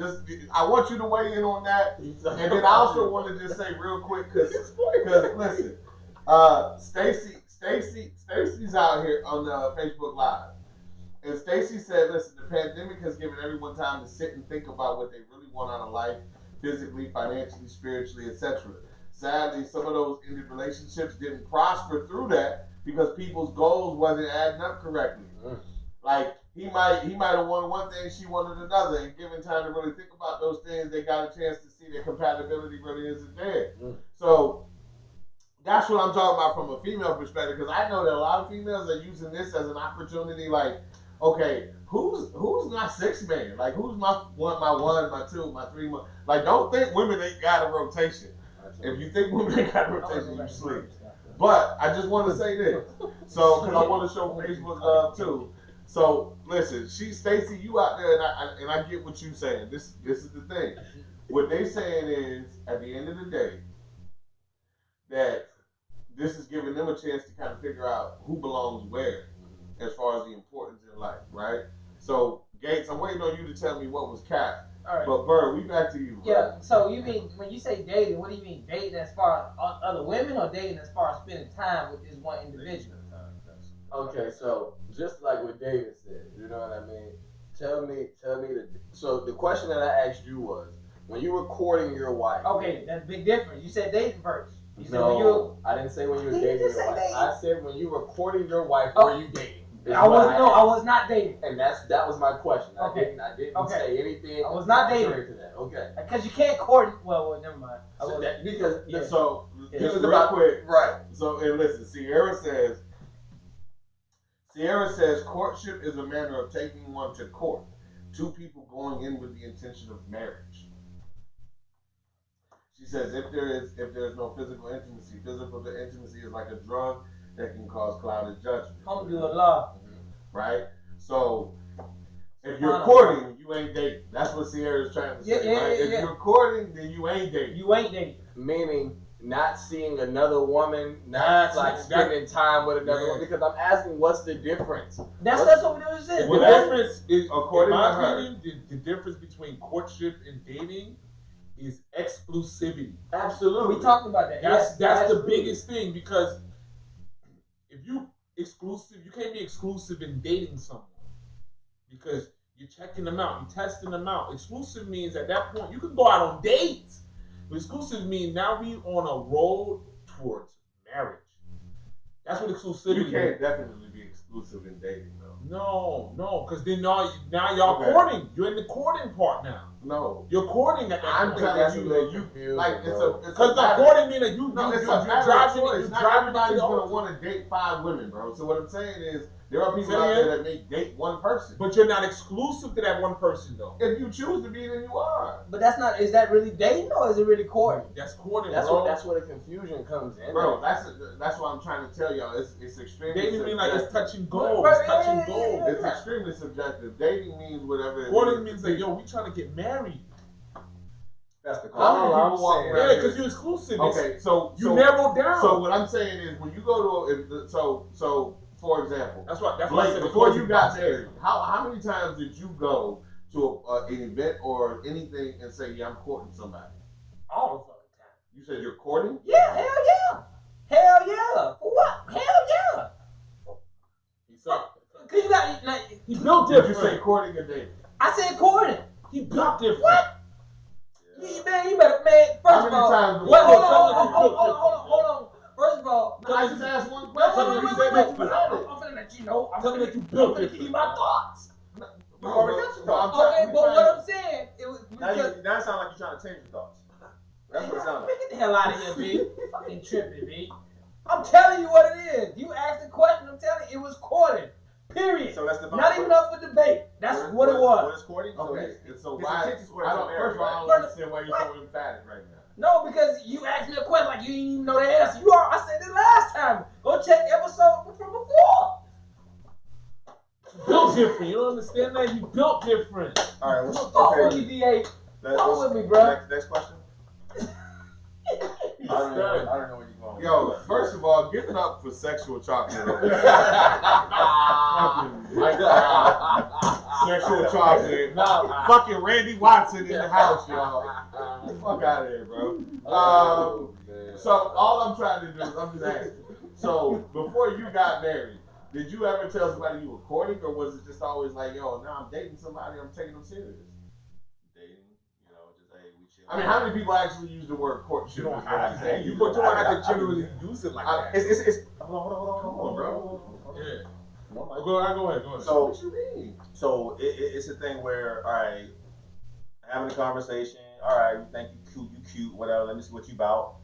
You go on a few dates. You kind of figure out what they about, and then after a certain point, you already know what category you're putting them in.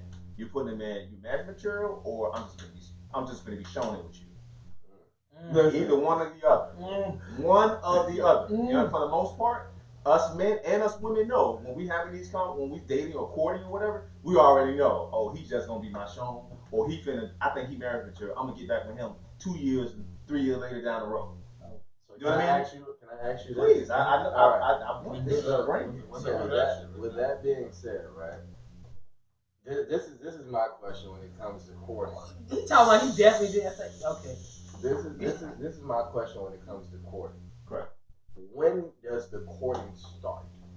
Can you be dating that same woman that you want to court and be dating other women and see that this woman is the one in which you want to take seriously, and then that courting starts? Because the question that I'm asking in general is that when you're courting a woman, is that woman exclusively your woman that you're courting, or have you chosen that woman out of women that you were dating to court specifically?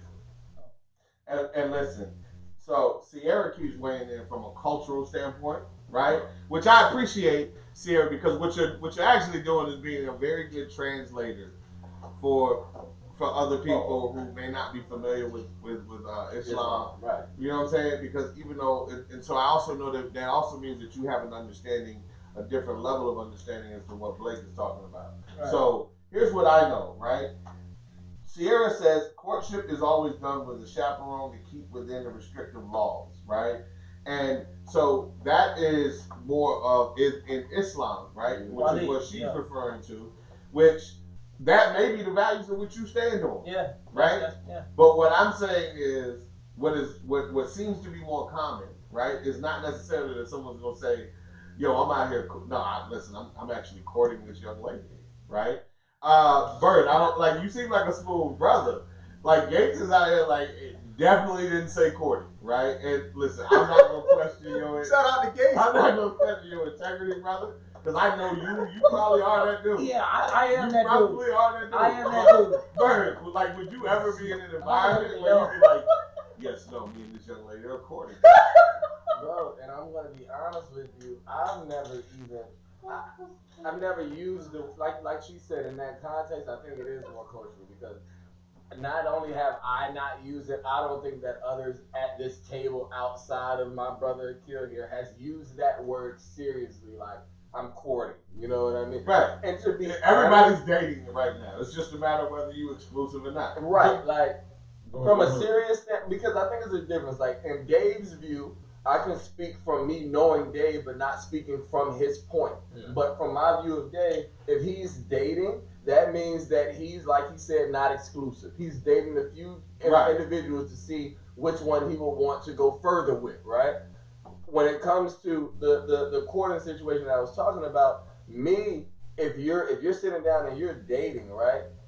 Dating can be exclusive because you don't have to be dating different individuals like you just spoke about. You can be dating one person and seeing if you want to sit down and take that individual on a different level. Like if you want to give her a key to your crib. If you want to sit down and you want to say, all right, you can leave your toothbrush over here, or we can move in. Like it's a different type of relationship. You know what I'm saying? Okay. Because when you dating different women, you're not about to have 5 toothbrushes. No, you're not. You're not going to do that. But you still being. Hold on. So we got a Facebook comment for Jordan, right? So Stacy says, exactly, Jordan. That's what I'm trying to figure out because considering the meaning, I have courted and it's ended terribly. I would say I wouldn't court again if it means right out the gate. Like, can we be dating first? Then I get to choose the guy I want to court with after he has proven himself. Yeah, exactly. That's how it's supposed to. Because you understand, because we don't use it normally, doesn't mean because what you're talking about within Islam and in certain aspects of Christianity is formal courtship. Yeah. Okay.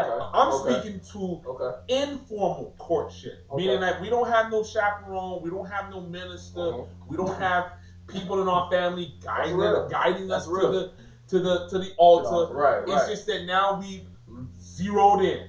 Right. You know what I'm saying? Because you go from dating to courtship to engagement to marriage. You know what I'm saying? You're driving it home. So just like what Bird said, I'm not gonna have 5 sets of keys floating outside. Absolutely. Major key alert. You get what I'm saying? Because at that point, I'm only making another pair. One other pair. And if that relationship ends, because we're informal, so we're not going to use courtship, so when that relationship ends, give me my keys back. No, listen. 2 claps in the rear player for the give me my keys back. 2 claps in the rear player. 1, 2, 3. Woo! If that ends, bro, give me my keys back. Okay. But I also want to chime in what you guys said, right? So, I'm gonna use me for example. This probably gonna give you a little bit more detail, right? So, growing up in a single household. Speaking from Islam. I'm gonna bring it full circle.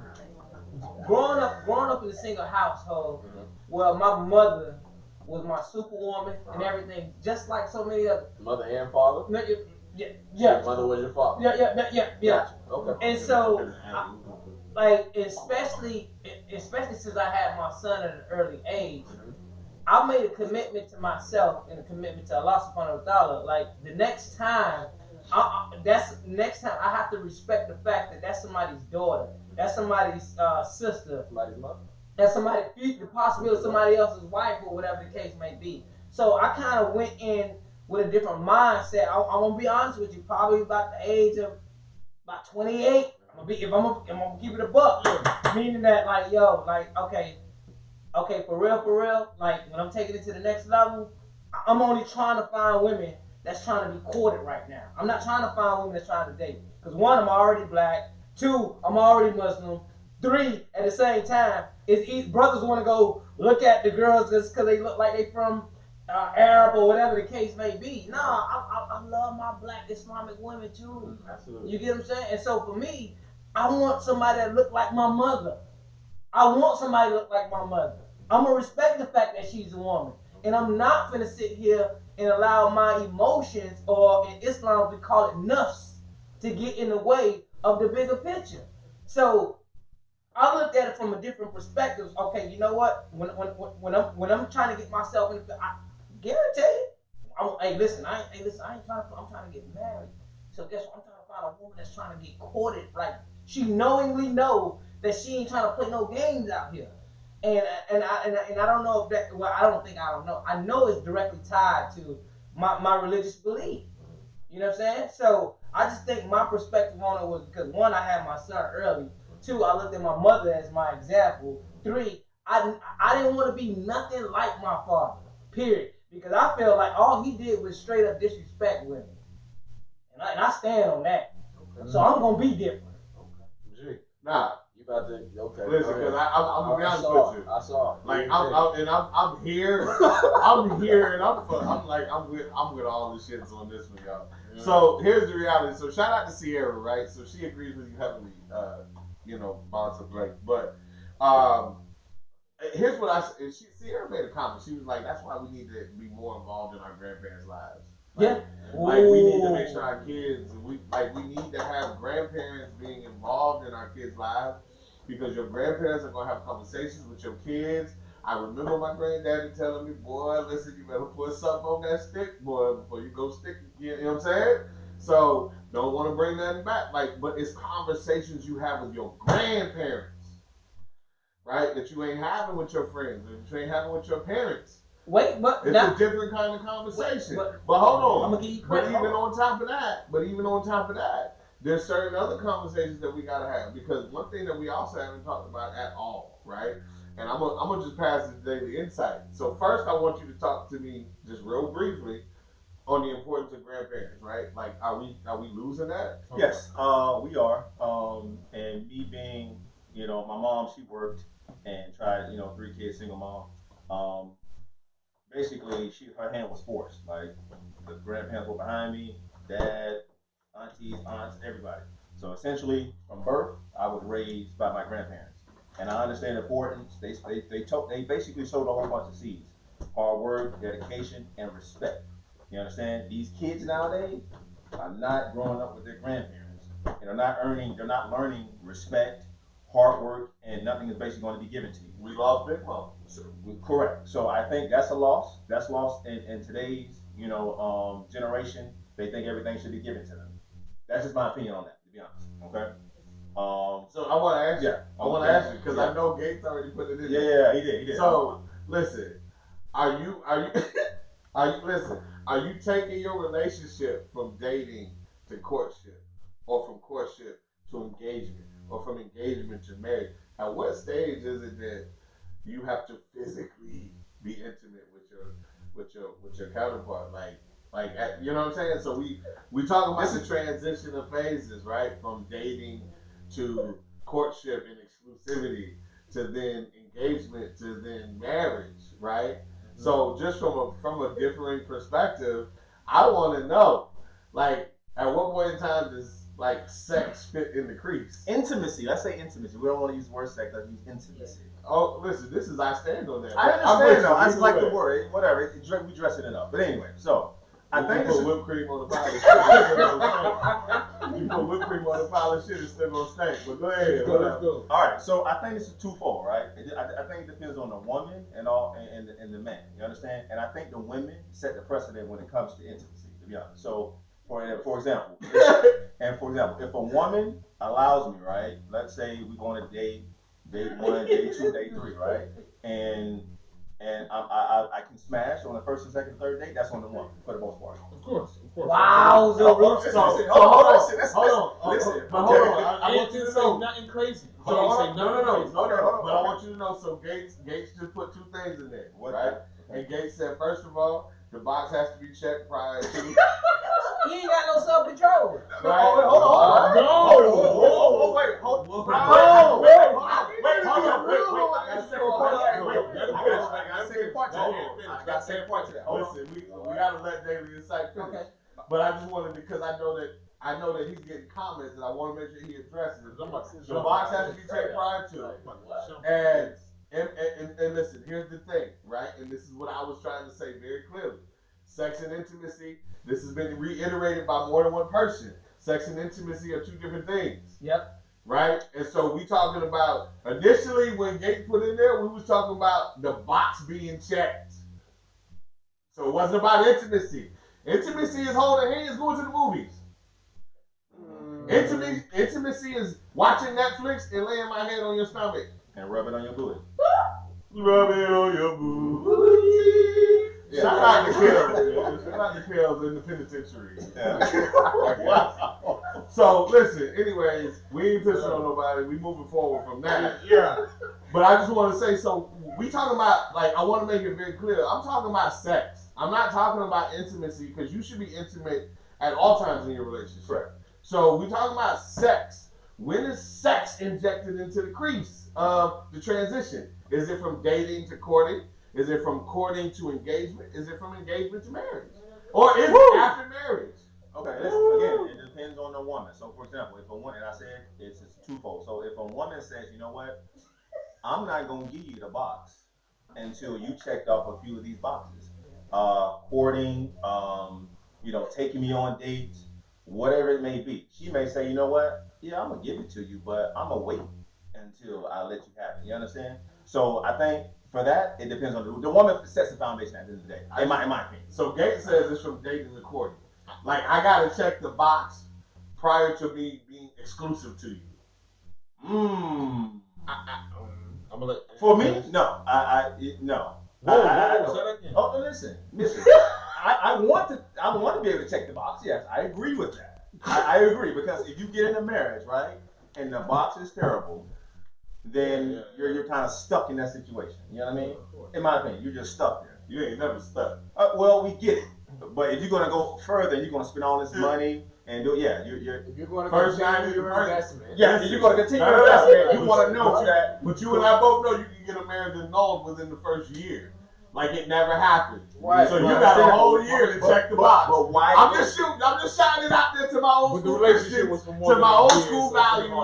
But why go through all that if you can kind of, as Mr. Gates said, check the box before the actual, that last chapter, as I will say. But initially, to answer the question, I think the woman sets that precedent. But if there are some cases where the woman has allowed the individual to basically check off that box in the first and second date, and they got married. So let me you understand? So let me come from this point of view. Give us the bird's eye view. Okay. You got some men that definitely want to check the box, right? But then you're going to be dealing with some women that's definitely experienced who gonna want to check your dick. Bird. And can you? But listen, because I think if it ain't me, it's got to be you. I don't trust nobody else to explain what checking the box means. Can you give us a PG version of what checking the box means? Because I don't know if everybody understands that. On both sides. Well, this is my thing. Like, if you checking the box, that means that you're trying to see if that this woman meets your level of sex. If she has the things in which you desire, right? Okay. But I think what some men fail to realize is that you being checked too. It's not just the package. Absolutely. Like, real talk. It's not a one-way check. You think that a woman want to wait 2 years to find out that you got a 2-inch penis? No. That's not the game, bro. Like, it has nothing to do with control or none of that. I'm investing years in you. And if I'm about to invest 365 days times 10, I want to know what's in there. Yeah, bro. Like, if you're sitting down and you're telling me, listen, you as a woman, you don't give oral sex, I need to know that now. Because me as a man, I like oral sex. So if you don't give that, that's a box that I won't even be checking. Facts. But that's real, because vice versa, if you're a man that doesn't give oral sex, she's probably telling you, you can't check this box. It's So just wait. that simple. So you would literally, so let's say you have a woman, Mm-hmm. let's say you have a woman who has strong faith, very similar to yours, right? Let's say you have a woman that your mother approves of. Absolutely. Right? Let's say you have a woman with a great job. Absolutely. Let's say you have a woman who's willing to hustle. like, listen, everything you want. Uh-huh. But she says, oh, I don't suck dick.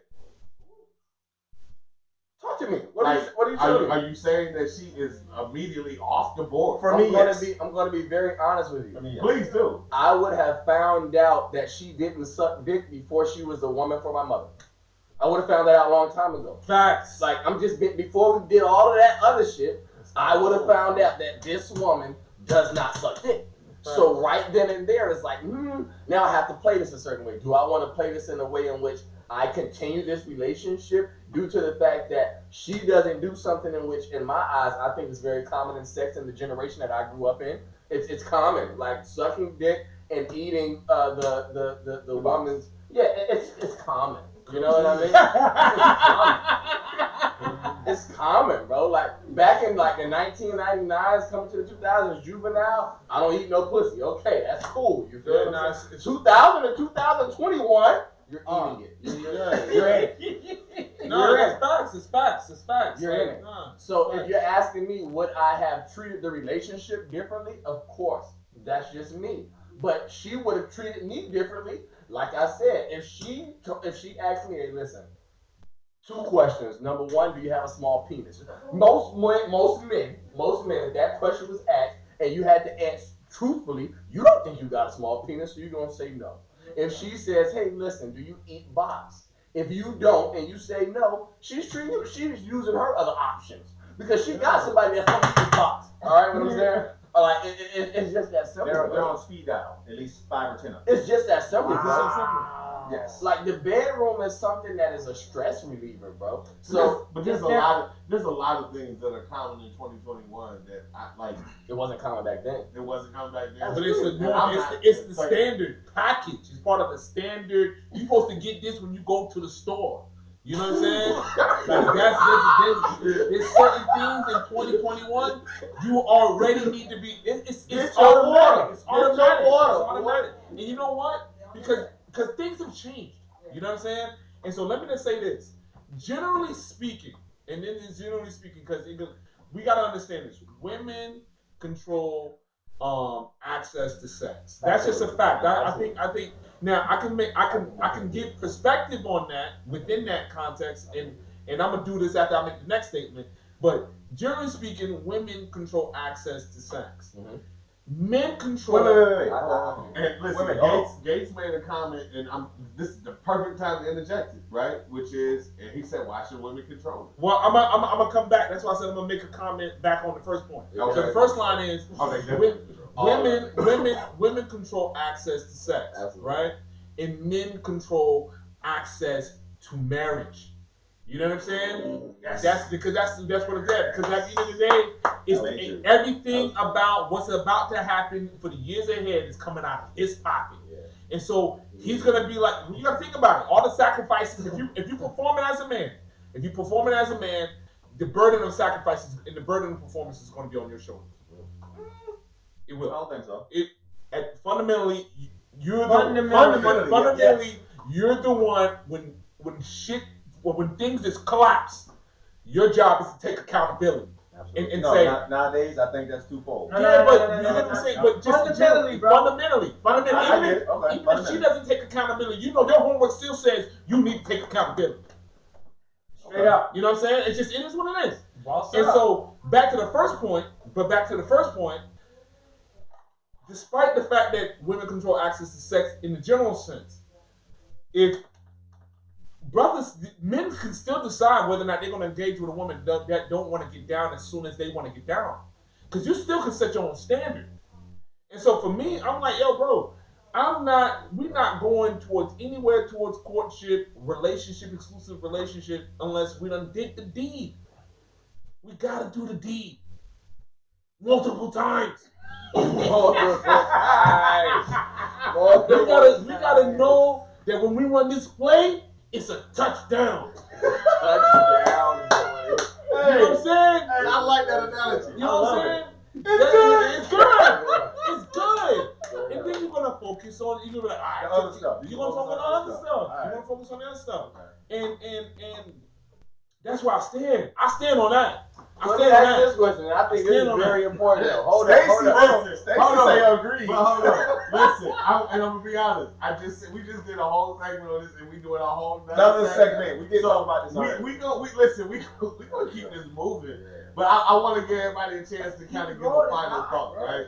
I feel like DA kind of gave us what we needed so we can start to move forward. So now, Bird, give us your final thought on just this topic on COVID relationships and just everything as a whole that we've already kind of touched on. Man, well, I definitely stand on the blessings. You know what I mean? I definitely believe that COVID has brought many a blessing. Multiple times. You know, I want to sit down and speak on the fact that when it comes to, like Dave was saying, you know, once you test the box multiple times, you know what I mean? My question, and this should be for another time, is what happens when, as certain men do at times, you get tired of that? Like, what happens when you get tired of that box that you tested out 30 times? You know what I mean? Like, what do you? Let me elaborate. It was strictly to my guy here who wants to, you know, test it out 30 times before it's bought. You know, like, do you still want the same product after you've tested it out 30 times before it was bought? You know? Yeah, I mean, you're gonna be with that person longer than the 30 times upon 30 times that y'all will have y'all do deep. Okay. And so at that point, we're talking about once you Is there significance to the number 30? No, it's just okay. But it's just that it has to be multiple times. Once we've established that there's sexual compatibility, then you know that's tucked away. We understand that. Now it's about that's also happening while we're also assessing, you know, general compatibility. You know, from like who, you know, each other's energy, who So leads. once you test that one, you don't test it anymore. No. Once we test that, you're testing. You're verifying the other areas too, because you got to think about ethic. You know, we're thinking about ethic, about how y'all can work together, communication, cooperation. Because you want the best relationship possible. Right.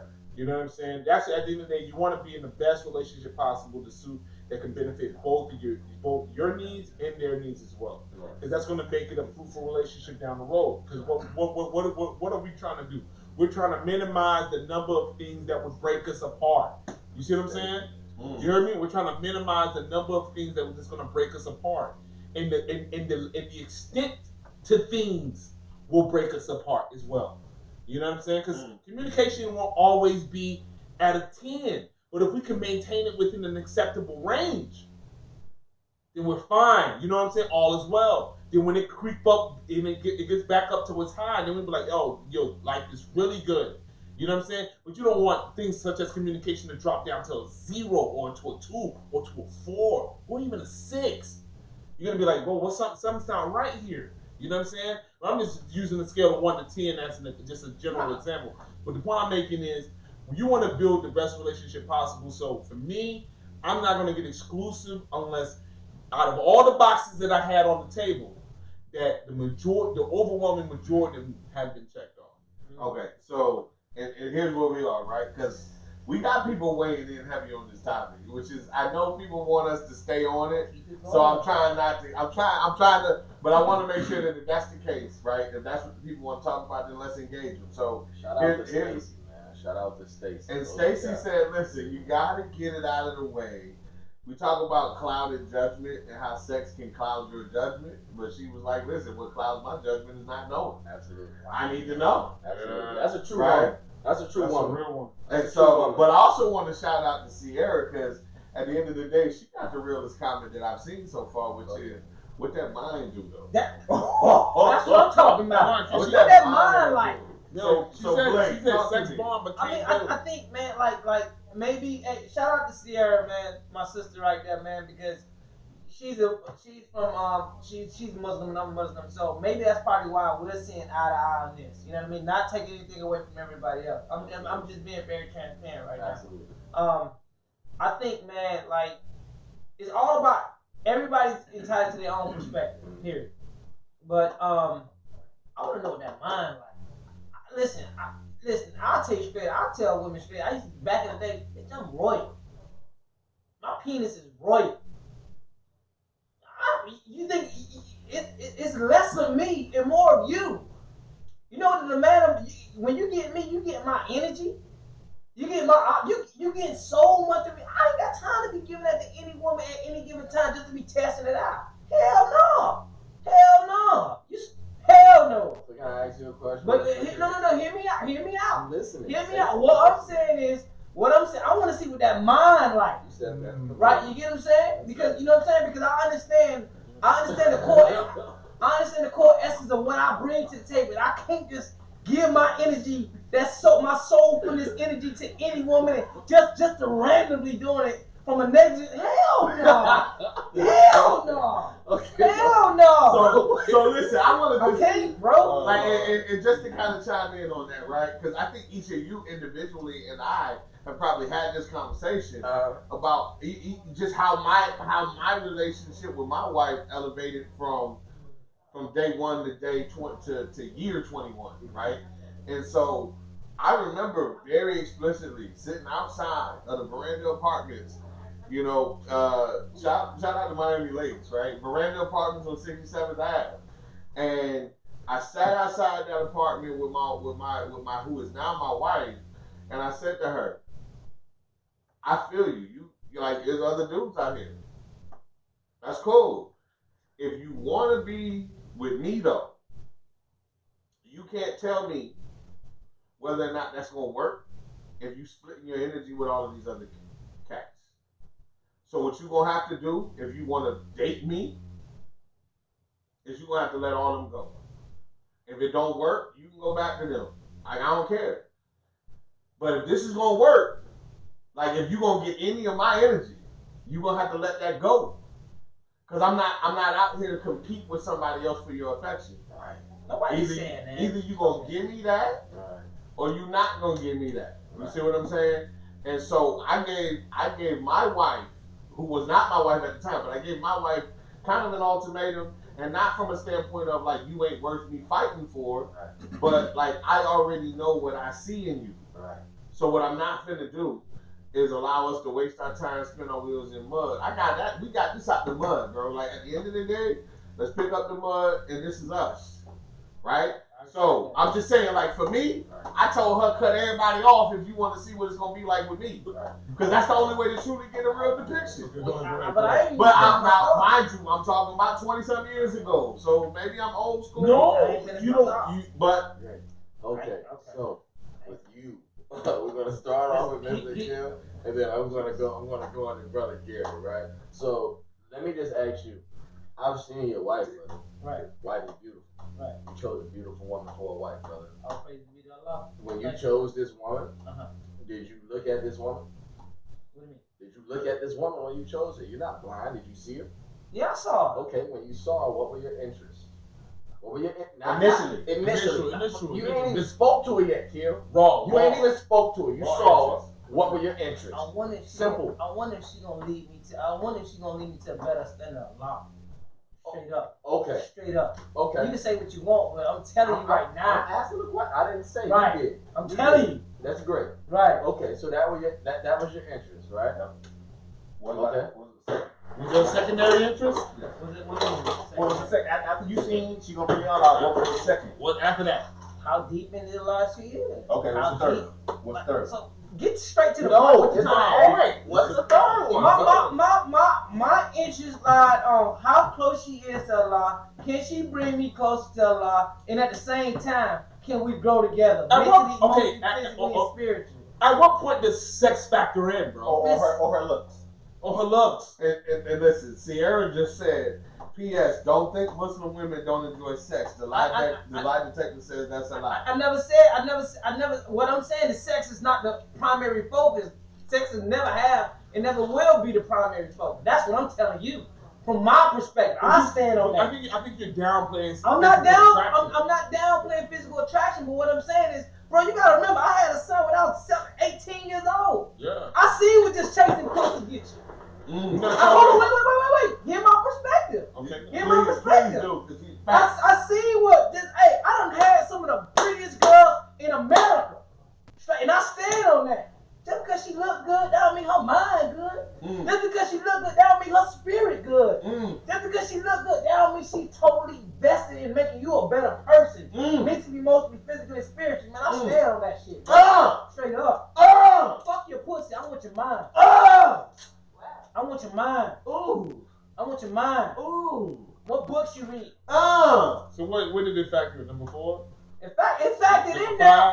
What I'm saying is. Number 79? No. What I'm saying, hear me out. I need you to really, really feel me. I heard you. But what I just want you to get to the carnal. I'm getting to. No. But I feel like if you was listening to what he said, then you wouldn't be asking what number That's or what I'm priority saying. it was in. And What he's saying is that, listen, at the end of the day, what God bring together, it ain't about, he ain't worried about that level of compatibility. Because listen, to be honest with you, bro, listen, the first time you had sex, you was trash at it. Yeah. Of course. Right. So what we do know is this: you can get better at sex. You can't get better if your mind ain't right. You can't get better. So what he's saying is, priority wise, fucking sex is not top priority. You can get better at sex. You can make shit work. Dude, there's a lot of people, real talk, that get married and don't have sex.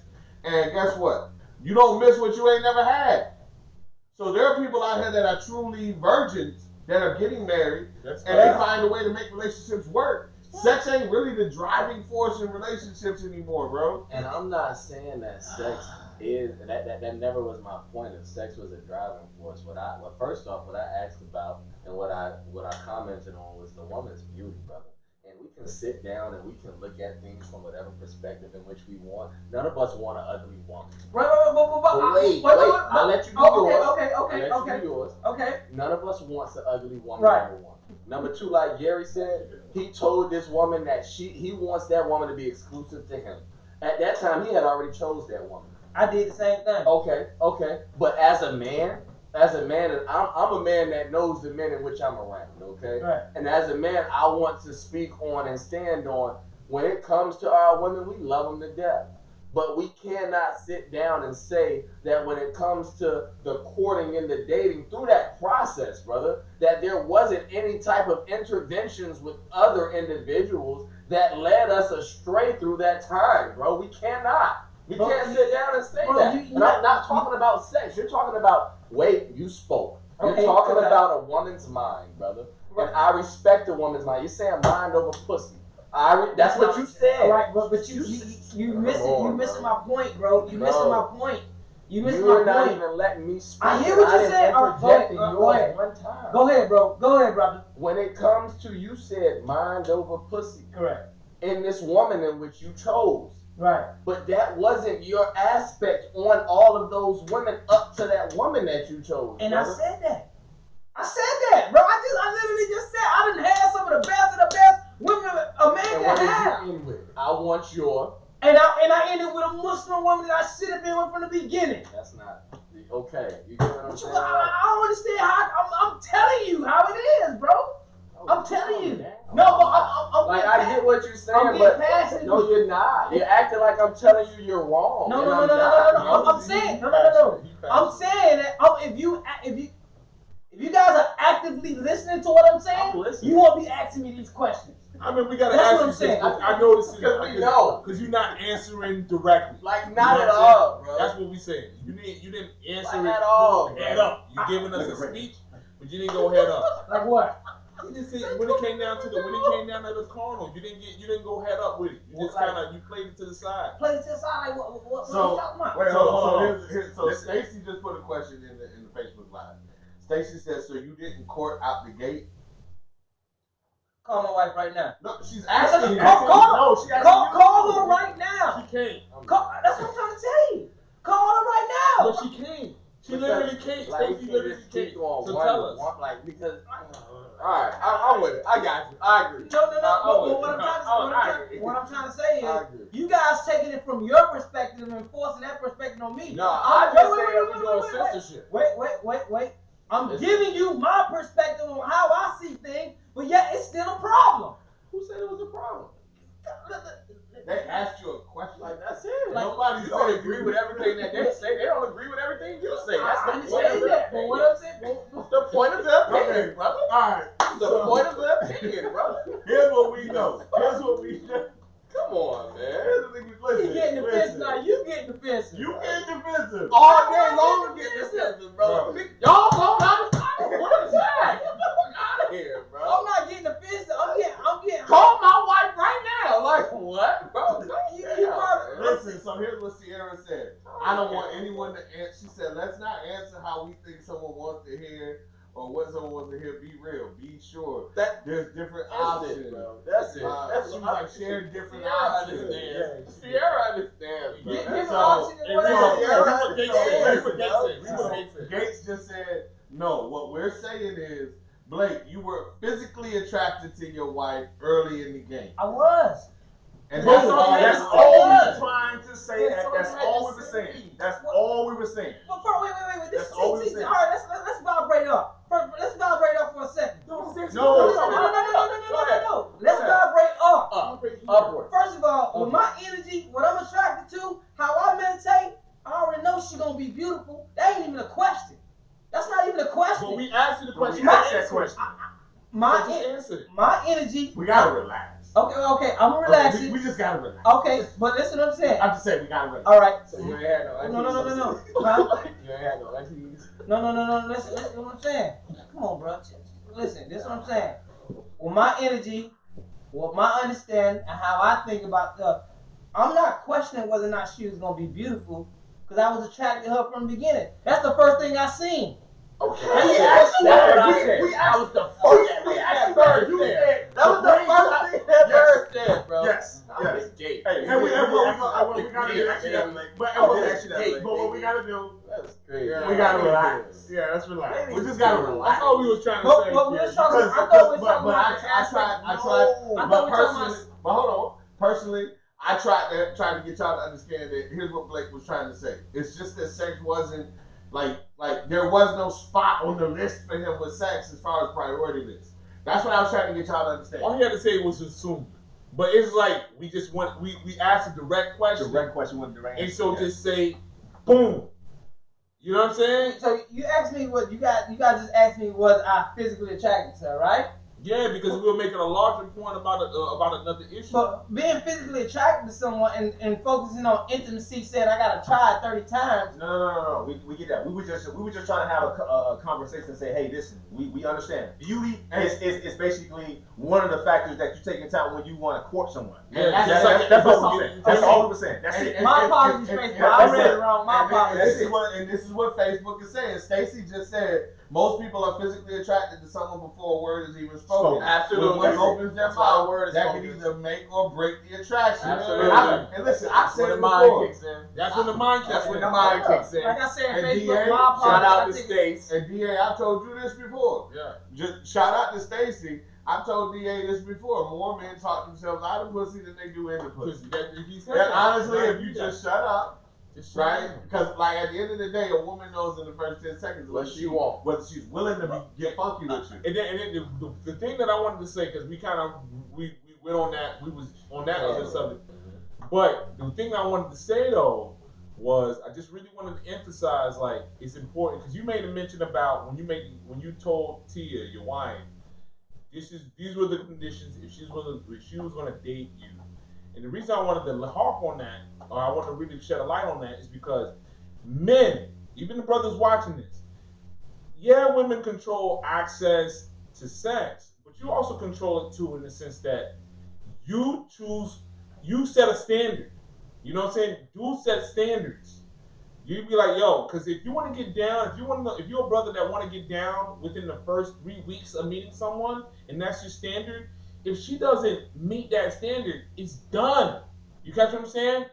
If you're one of those dudes that says that, hey, you got some other dudes that you're talking to, you cannot talk to them anymore. Once me and you are talking and she says, yes, then you're gonna go through with it. If she says no, then you're done. You see what I'm saying? And it's important that we talk about that, especially for men, that you men need to understand. Just because, yes, you cannot get in without her saying you can come in. Yeah. However, you can set standards on what doors you knock on. And listen, and we all know that everything has changed. You know, Bill Cosby is. There's a lot. president. Yes. You know what I'm saying? Yes. Like what used to be is no longer. You know what I'm saying? How you approach a female now is so very different than what you had to do before. You can't joke no And more. to be Shout out honest to with Andrew you, Cuomo. But this shout out goes back to like episodes ago when we talked about chivalry being dead or not, right? Mm-hmm. So at the end of the day, chivalry still exists. If you are still chivalrous in heart and in nation, like I truly believe that a chivalrous cat can survive all changes and all evolution in relationships and people, because chivalry is gonna still lead to the one place, right? Like at the end of the day, it's like if I'm a basketball player and I shoot 1,000 free throws a day, you know what I'm saying? Like at the end of the day, I'm shooting at that one target. I don't know. It I'm depends shooting at on that, if like there's women. my percentage is gonna be a lot higher when I shoot 1,000, when I make 1,000 a day versus when I shoot 1,000 a day, bro. I think that depends on the. I think that depends on whether or not there's a supply of women who appreciate said chivalry. You can be chivalrous all you want, but if the people don't appreciate that, it ain't going nowhere. I just yeah. So let me ask all y'all a question real quick. And I know we gotta go to commercial. No, we gotta move forward. We're gonna take a quick break, and then we're gonna come right back. Okay. So we gotta move forward just a little bit, but I want to make sure that I don't cut anybody off. But you know, at the end of the day, you know what I'm saying. Let's go. Everybody. No, just for everybody. But I want you to think about what I'm saying. Think about what I'm saying. Me personally. Yeah, everybody. Most of the women that you've been attracted to, or most of the women that came in your life, is there common similarities between all of them? No, I'm just saying. Is there common similarity between the figure, the hair, or whatever? It's not common similarity between all of them? No. No. Physical, absolutely not. physical. Personality Where wise, you going with that one? I'm curious. I'm saying, me. I'm saying. Oh, okay. No. I'm curious. No. Type. Oh, okay. I'm just saying, like, do you have a type? no. I'm like Ray Shrimpy. I ain't got no time.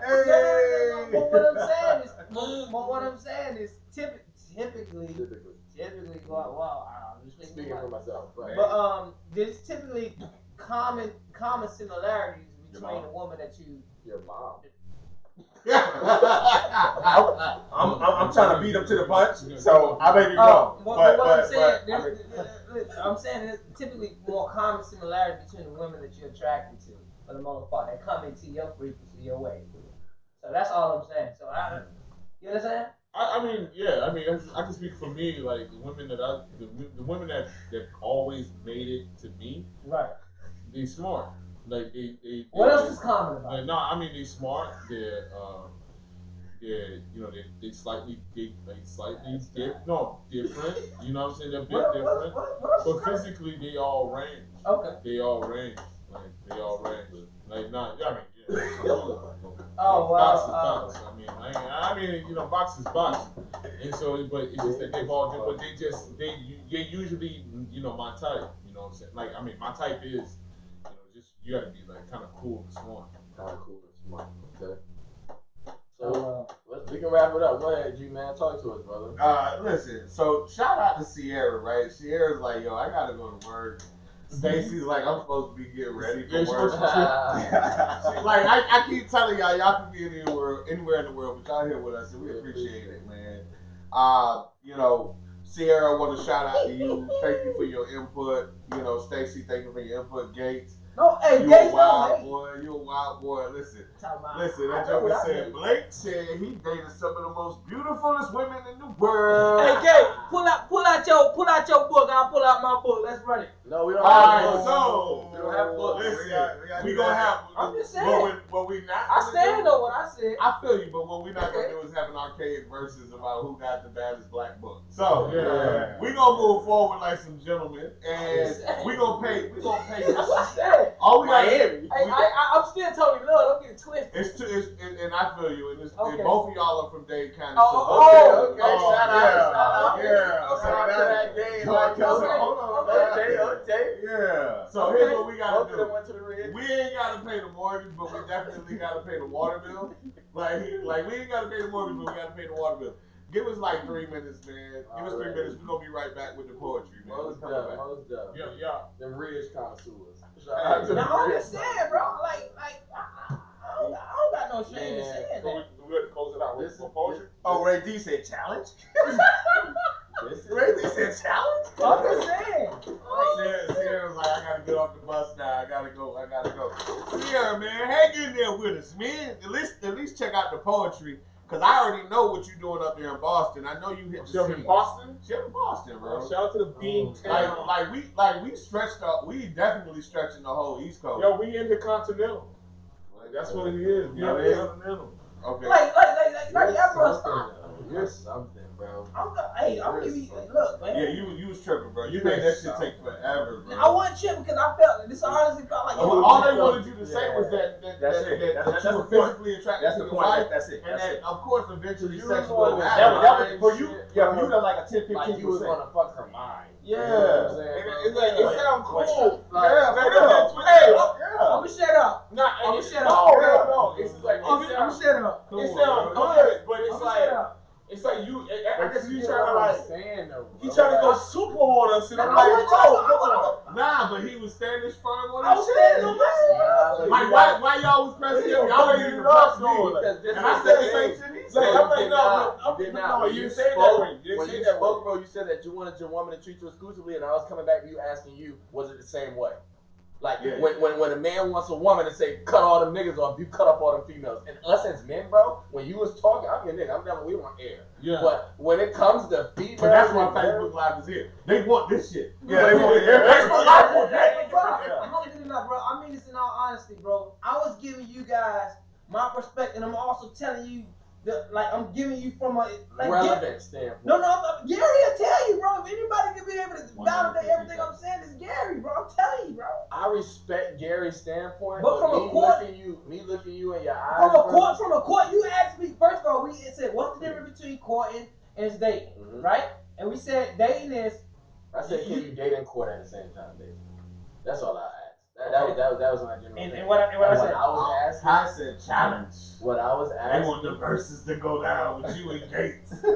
They want y'all to pull out the black Yo, books. pull them out. Pull them out. And that's Hey. all I was stating, brother, that when it comes down to you're married now, I respect that, but all of us were bachelors at one point, brother. Yeah. And what I was saying, but that's what I'm speaking to. Let's not negate the fact that we were all bachelors at one point, chasing some like we were all there, bro. And what you tried to make it seem like was that you only chased the Her mind mind, over the yeah. pussy. No, That's no, not no. bachelor. That's how you That's speak. how- No! Everybody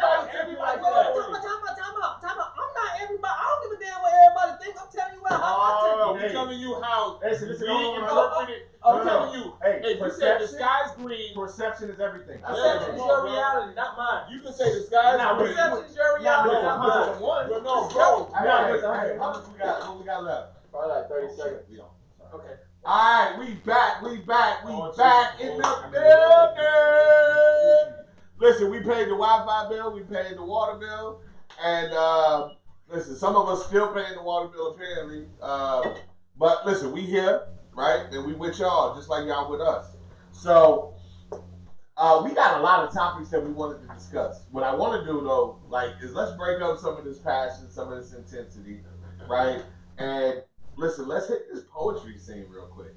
I'm not gonna let today go by and we don't spit no poetry. So that's just me. Listen, I said it last week, and I'm gonna stand on that. That I ain't going first. And matter of fact, I'm going after Bird. So Bird goes second, I'm going third. Bird goes third, I'm going fourth. I'm standing on that, man. I want my flowers too. Fuck y'all. You a rap star, man though, bro. I'm telling you. Let me hit last, bro. Let me take last, bro. You got a real So renaissance. are you trying to say I can't close? No, That's what exactly what he said. No. What I'm saying is, brother, You always respectfully, close them. Hey, respectfully, you know the piece. I showed you the piece. Respectfully, You know the piece is fire. if I'm the only person that's freestyling my poetry, I think that I should be able to come at the end, brother. Correct. No. Oh, Correct. so I Wait, wait, wait. freestyle, I can go last? Yes, you can. Oh, okay. Well, next week I'm freestyling. Say last then, bro. Oh, okay. All right, because we need to agree on that. Okay, you're right. You're right. Back to You're your right. point. Collectively right. We did You're agree on right. that. You're right. You're right. Ain't nobody said that last week when I said. Ain't nobody said that last week. I remember the Super Bowl bet. I'm just saying. I learned a valuable lesson. Super Bowl bet. I People still owe me money. $20. Hey, what did Bird say? Nobody disagreed. Nobody disagreed.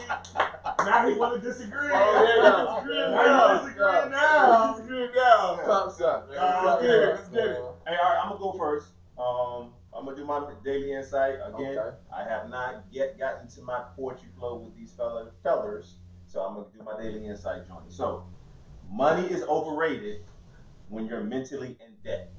I'm gonna say that again. Money is overrated when you're mentally in debt. So, essentially, guys, you can have all the money in the world, but what you do with that money, right? Like, for example, lottery ticket winners. They have all the money in the world, but they can't mentally, what is the word here? Compute the money that they're making and basically make financial decisions to basically what? Walk away from their job, put their money in different vehicles to make them more money. So if you're mentally don't have that capacity to educate yourself, to be in a state to know what to do with that money, then you're broke at the end of the day, because guess what? You're going to run through that money because you don't know what to do with it. So I'm going to say it again. Money is overrated when you're mentally in debt. So that's my piece, and I stand on that. Okay. Yeah, that. Yo. Listen, Okay, and listen, I know that poetry ain't for everybody, right? Everything ain't for everybody, but if you listen, this is one of the things that if you rocking with us, you're gonna have to lean with it, rock with it, through it, with us, right? So so listen, DA, give us the thought. Give us a thought for the day. Thought for the day is comfort kills. Comfort kills. At some point, we got to think about, are we pushing ourselves, particularly as men, to the extent that we need to push ourselves? Are we making ourselves uncomfortable? Broadening the scope of our experiences so that we can pass on wisdom to those who are going to follow us. And because when you get too comfortable, you become soft. And then when you become soft, you become vulnerable. And then if you're too vulnerable, you die. So it's just like, comfort kills. And so we should always be challenging ourselves. Also, always be putting ourselves to the we got to push ourselves to the scope that we can meet the scope of we can actually feel the breadth of our strength, right? And then know at the same time where we can't go yet. You feel me? Where we can't go yet, and continue to push until we can get there, right? And so it's because to be a man, in my opinion, is to get stronger in various ways.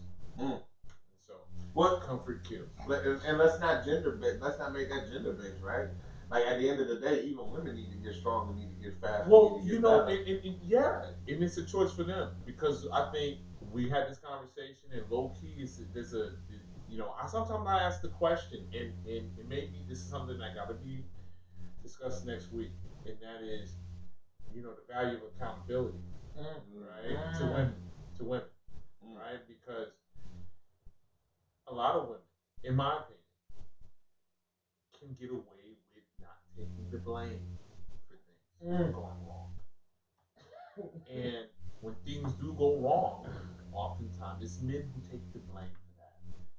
With taking the blame, I do want to say that a lot of times men deserve the blame for shit too. oh, Absolutely. Okay. Absolutely. Okay. But it's Okay. not always one party that's responsible for it. What I'm just saying is that from an individual basis, learning to take the blame, learning to take accountability forces you to grow. Forces you to do things. But for someone like you who Yeah. believes that the man is the head of the household, Yeah. right? Then you should understand that if you're being the head of the household, leadership, accountability reflects leadership. Yeah. So if I'm a leader, Yeah. regardless if I made the mistake, I take responsibility. Which is why somebody who works in customer service can get the CEO of a company fired if they don't know what they're doing and they cost the company money. But as a CEO, then you have to engender accountability down the chain, right? Right. That means that. But even if you could have put those measures in place. You can have a book of SOPs.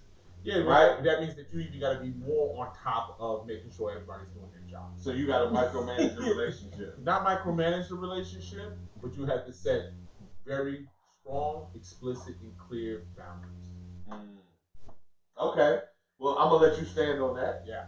Okay. All peace to the queens and the gods. Yeah. I'm not attacking nobody. Listen, let Facebook do what it do, right? Like, let Facebook do what it do. Because, normally Facebook is not nice to DA. So, because, listen, you a different kind of dude. But, so, Monster Blake, you got something for us this week? Oh, I'm going to be honest. If I can say it for Facebook, I'm going to say it for Facebook. I'm disappointed because I look forward to your pieces. Yeah, and me personally, I just saw my brother looking for some poetry. Why don't you give us a freestyle? He's got thousands. Give us a freestyle, brother. Come in on my note. You know I'm freestyling every week. Okay, all right. Talk to me. I did Beautiful Lies, right? You did it. I want some off the top, from right now. From the way. Can I do it my way? You can do it your way. I'm telling you what I want. Okay. I did Beautiful Lies. What I did, you remember? You did Beautiful Lies. You did Black Rose. Mm-hmm. You did the John for Selma. Okay. Them the last three I remember.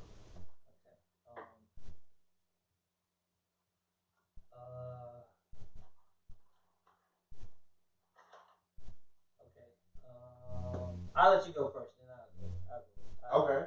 I'm with it. Listen, if I get a chance to hear Blake, I'll go before Blake. So, I got a piece. Bird, I sent it to Bird. Like, just so y'all know, I sent it to Bird's Eye View because I wanted some. I sent it to Daily Insight too. That's the Renaissance. He didn't give me no feedback though. You know how he do. That's the Renaissance. You know what I mean? But at the end of the day, I got some stuff to get off my chest. Like, out your dictionaries. And if I can keep it a buck with y'all, shout out to Andre Day. Okay. And her role as Billie Holiday. Okay. And the United States versus Billie Holiday movie. I watched that. I allowed myself to really kind of dive into that. Like, I got into a real vulnerable place emotionally. It took a hold of some place in you. I ain't gonna lie to you. And to be honest with you, part of it too was like my wife got mad at me, and then I watched the movie, and I was just in this space, right? I was just in this space, and so I was like, yo, I just felt like writing. And honestly, I had spit 5 freestyle zones off the top of my head while I was in the shower. Right. But then when I got ready to sit down and write, none of it sounded like any of that, right? So I know I spent a whole lot of time kind of introing it. Absolutely. And I'm giving y'all disclaimers, but I'm an artist. I'm sensitive about my shit. Absolutely. So listen, if you like it, chime in. If you hate it, keep that shit to yourself. Please do. Keep that shit to yourself. Let's go. So real shit. So this piece is called My Favorite Holiday. Yeah. What's my favorite holiday? That's complicated and hard to say. I mean, holidays are intended to celebrate events of cultural significance. Yet I have none. Think about the damage done to people that resemble me or even my son. That good feeling that everyone describes, I can't really relate. Holidays are traditionally determined and designated by the government, both in significance and date. But the Anslingers of the world were able to ensure that I would have nothing to celebrate in the current or in retrospect. we discuss my favorite holiday, if I could speak with any degree of honesty, it's marred with images of blood on leaves and the trees. The trees that some may think are healthy, but for those that live under the same sun as I, representing absurdity. Strange fruit hanging from poplar trees are the images that I see that bring me to my knees, and the images that I see that bring tears to my eyes because someone took that photo with pride. I can envision them standing there screaming, "Say cheese!" Smiles by a mob of criminals that look nothing like me. But from day one, the slave houses and jail houses have been filled with ancestors that weep and look like me. And it resonates like the truth of strange fruit that the government tried to hide to the best of their ability. Arresting and vilifying my favorite holiday because of the truth in her fragility. And the sadness in her narrative, but that she sang so willingly and beautifully. But your fear handcuffed my favorite holiday to her deathbed. With nothing but memories of rape, abuse, and images of the dead. What's my favorite holiday? It sounds raspy and rough, but too high and too far removed to ever rebuff. It feels agonizing and poignant, but unfortunately words will never be enough to describe my favorite holiday. But if I try, it looks like the blood constantly running down the leaves that give you the air that you choose to breathe. And it resembles the images of my ancestors hanging from those poplar trees. So even though you removed their handcuffs 22,630 days too late, my favorite holiday can only be Billy. 62 years ago, she died a villain and a threat. And until my government does something about that, puts an end to the inequity in this country, there's no holiday that I can ever truly celebrate willingly. But for conversation's sake, what's your favorite holiday? Because mine is Billy's. Fuck with me. Fuck with me. I think. Listen, I hope y'all feeling that. Like, listen, weigh in. Show me some hearts and some likes out there. I'm not gonna hold you though. I'm not gonna hold you. I think I can speak for Facebook and say that they were fucking with you, bro. Yeah. I feel like I want everybody to hear some love, so I feel like I had to do some Black Power things. It made me want to now freestyle. I ain't gonna hold you. I'm not gonna do it, but it made me want to do it. Maybe Facebook Live might catch some of that. Okay, so I think I'm gonna hit an old classic there. Give them the old classic. They ain't never heard. I ain't do knowledge yet. You didn't do knowledge. I'm gonna do knowledge. It's on the old Black. I was about to get some. I was about to bring out a world new poem. Let's talk. Let's talk face to face, so that our souls connect. That's good. But I'm gonna leave that for next week, though. Inshallah. I'm gonna hit the knowledge because he got me rise on the Black Power here. That's good. Knowledge. Some people label us as a menace to society for understanding the importance of books. Just imagine if all of us is on the same page without questioning, America would have a different look. The ghetto is filled with all people that want to make a change, only if they knew who they were and they understood the power of the brain. I'm a black man living in this white world. That's what they tell me. I say to you, the world is mine with the guide of destiny.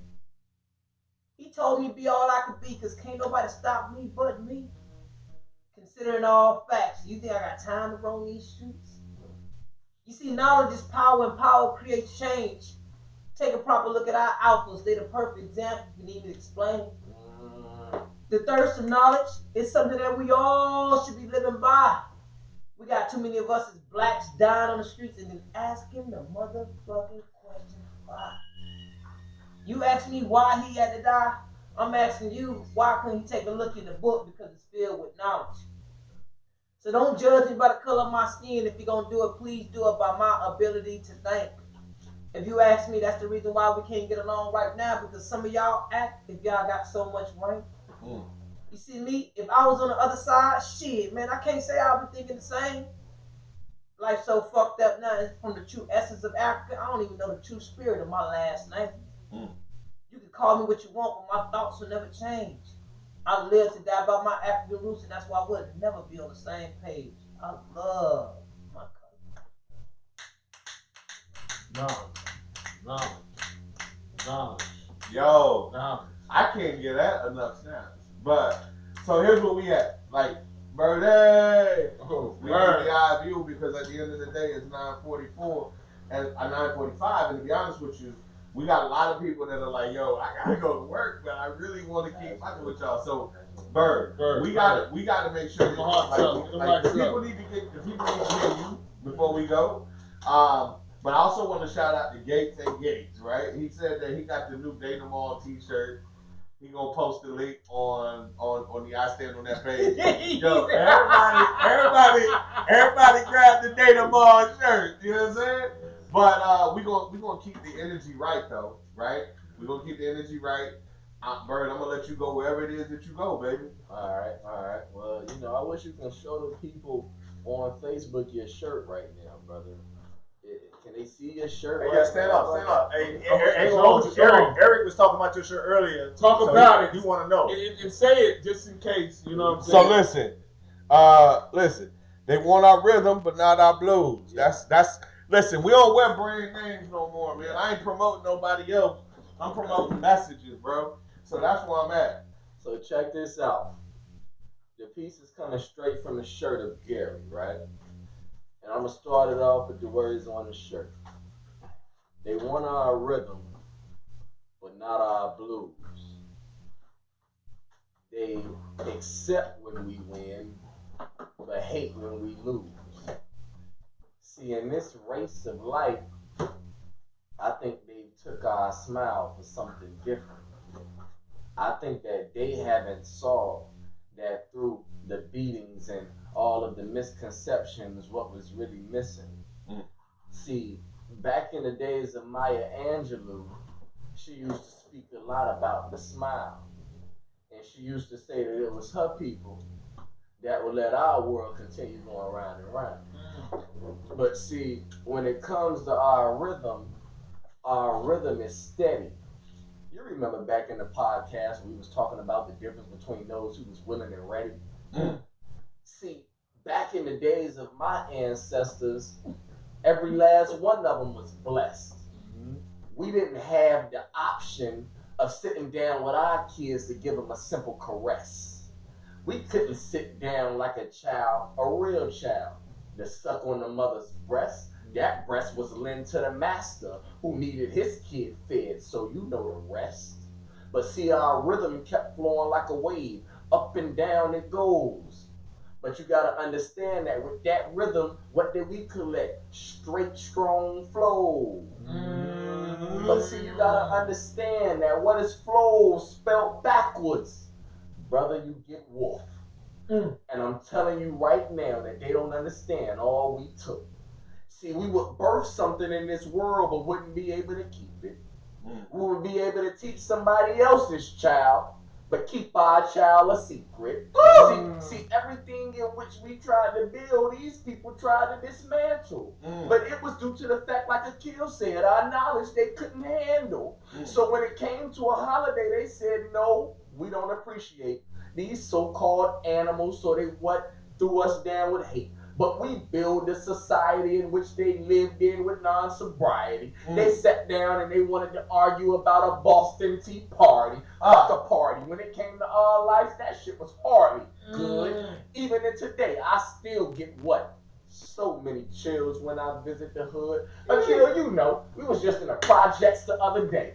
As we cruised through the projects, we was like, God damn, what a beautiful day. I'm talking about fish fries outside and barbecues to the heavens. But whoa, rest in peace to all of my people who died on 9/11. You gotta sit down and think about the things that we all been through. I know some men in the street right now that got 9/11 running in their veins too. See, they dying and they people's dying and they really done been through some things. But the things that they've been through, they sit down and we speak to each other and they say, we only been through things that the government bring. I done been sat down, shackled, sat down on the porch by the police, sidewalk talks while everybody else see me. But I'm a black man, so I guess That's what I'm privy to. But at the end of the day, they don't know what I'm living through. See, I'm living through destruction while still living in the midst of construction. But you don't remember that everything that we built, Black Wall Street, they tore that shit down with no reproduction. Come on, man. Come on. Hold up. They sat down and they said that blacks wasn't built for wealth. No. The reason why we had integration was because segregation separated us from everybody else. You gotta understand that we was in a lane all by ourselves. And even as we still trying to come up in this lane, we gotta sit down and give recognition to everybody else. And if we don't, it's like the black lives don't matter no more. So we gotta sit down and treat other people's lives and other people's children like we've always done, like it's a chore. When I get to the master's house, I gotta sit down and ask him for more. When he knows that I got children that's at home hurting, but at the same time, he don't give a fuck. Eat what's on the floor. It's really just that simple. But I'm gonna tell you like this. I'm gonna end it in this word. Temple. And the reason why I say temple is because all of us should treat our body as such. Because at the end of the day, I think that you, I, and everybody that's listening don't give our bodies that much. We sit down and we don't know the brain, but once we learn the brain, we can understand the pain and understand that the pain that we feeling is not the same from what they dealing. Because I promise you, everything that starts with winning ends with a feeling. And that feeling may not be desire. That feeling may not be pleasure. That feeling may be a man with no water and no child and no clothes that's sitting in a burning desert. But he still had to get through to the end. And me, I'm not a father, but I still treat my brothers like children that I defend. So any person that comes against my brother, it doesn't matter the color of the mother, I stand for that brother. And I want to tell you this. Allahu Akbar. I'm a man that understands that I can love a man and still know that me as a man will lie and die undercover. Wow. I will fight for my guys. Give me 2 claps to the Ric Flair. Woo! Yo, that was crazy. That was bananas. Listen, I'm glad that I was able to inspire such a piece, brother. Like, I'm glad that Blake was able to inspire such a piece. You know what I'm saying? Get your heart up. Get your life up. David, DA, are you excited about the hearts? And I love it. I'm I ain't gonna hold you. It made me want to just like make me want to fucking. But that's gonna be next Sunday. That's gonna be next time. I think I'm gonna chime in lyrically next time. Listen, thank you. I'm loving it. This is what we're trying to do. Honestly, I'm just trying to force. I'm just trying to force everybody to share. You know what I mean? Facebook, man, get out there. Like, get out there with us. Real talk. Like, if you a poet, listen. Real talk. If you a poet, if you an artist on any level, right? Get at us on Facebook. Shoot us an email. Shoot us a message. Because we want to put y'all on the air. She said he slaughtered that. You know what I'm saying? Hey, listen, this is what I'm gonna do, guys. I'm gonna put the email. So we got an email. Independent artists. We play music. We can play their music on our break when we're paying bills. And also, if you want to be featured, email me as well. I'll put the email in the comments and basically email us. Say, hey, I want to be featured on the show on Facebook. You understand? And we can add you. Also, Sierra said she want to write 16. I'll give you 16 bars, Sierra. Let's do it, right? Also, let's connect. Also, when it comes to our young black entrepreneurs, please tap in. Shout out to Stacy and Styles Galore, you know what I'm saying? But tap in if you got a business that you want to produce or advertise. Let us know. You know, we always here for the young black entrepreneurs. Tell them to send it to the email. Send it to the email, and we'll definitely put it out on the next podcast. Most definitely.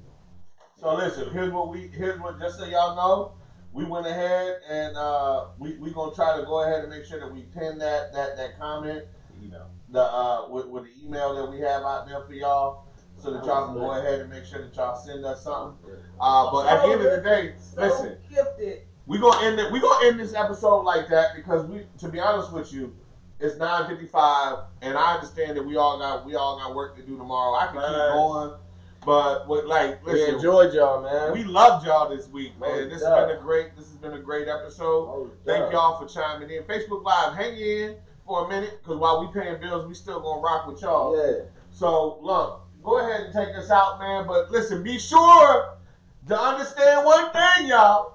If you ain't here for episode 8, you late. Yeah. But it don't prevent you from being great. You can come through and join us at any time. But if you could be anywhere in the world, I promise you where you need to be. Right here with Chill us. with Right us. here with us, man. Fuck with us, yeah. Hey, Facebook Live. Stop Hey, playing on I mine. just want y'all to know these my brothers right here. They know how passionate I get about everything. Absolutely. And they already know, like, I'm a no holds bar. I'm going to tell you how it is.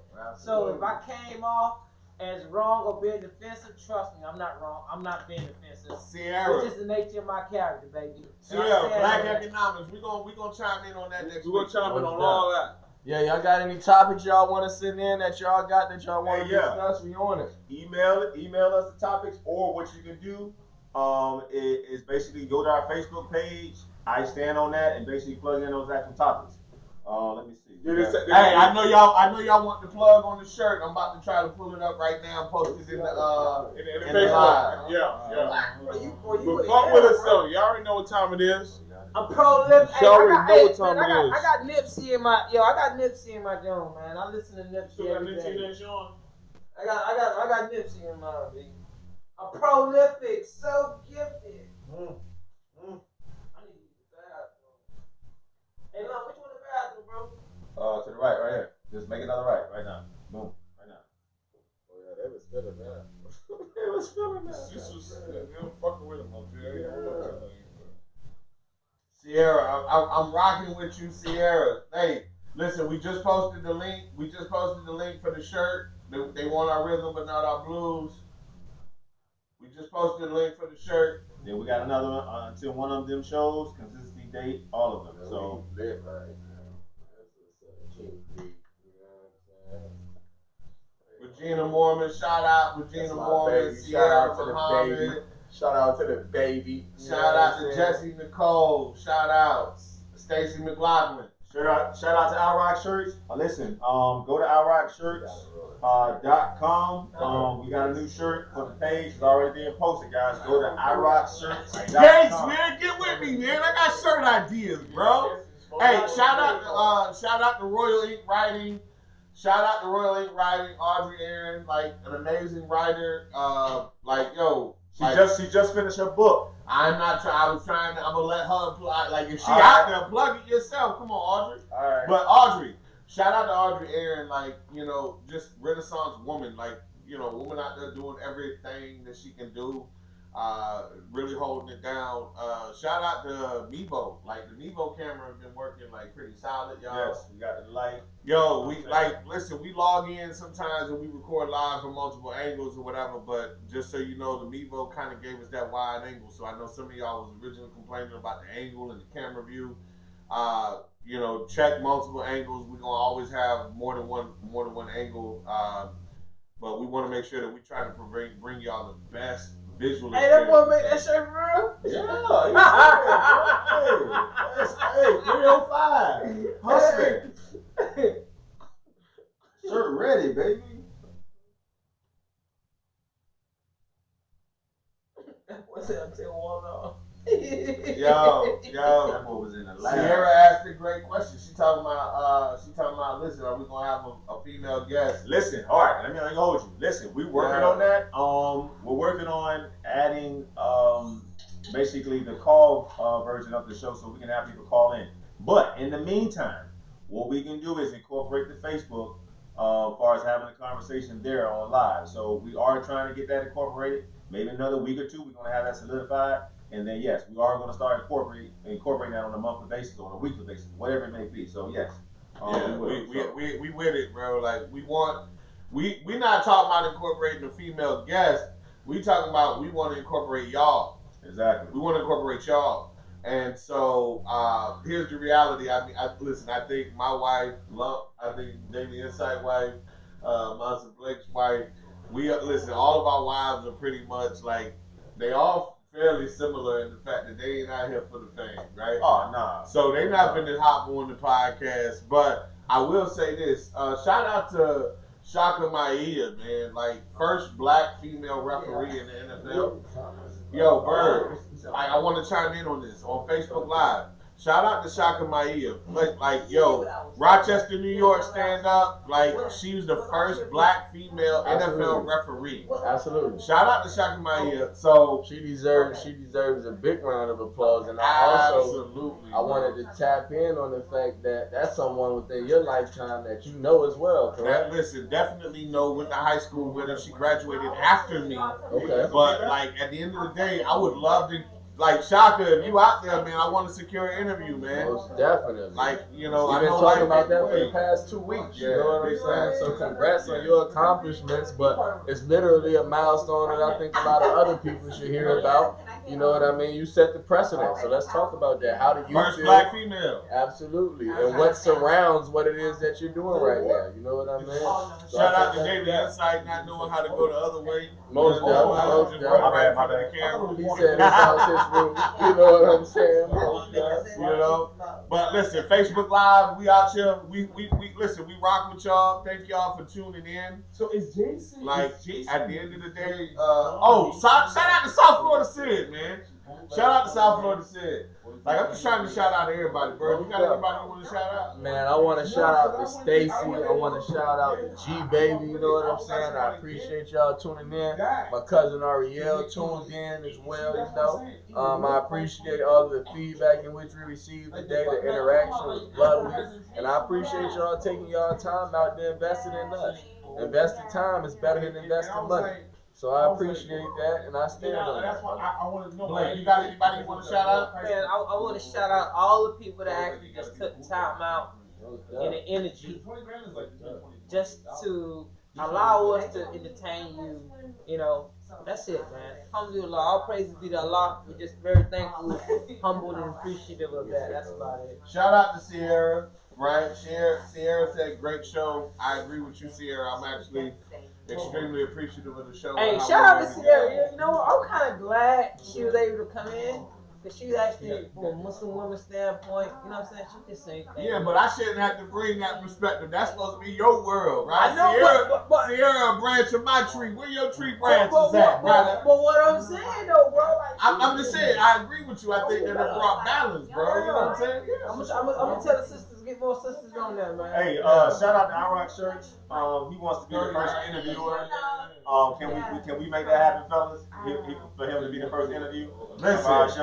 Listen, we got a lot of females asking about a female, like a monthly presence of females. Regina, Sierra, like I'm hearing y'all. So like, if we need to bring a female in here to balance out the energy, that might not be a bad look, right? Maybe I think it's a great idea. But listen, y'all email me. I put the email in there. Y'all email me information. Y'all IG, Facebook, all that stuff, so we can like, follow, subscribe, all that good stuff. So you know what I mean?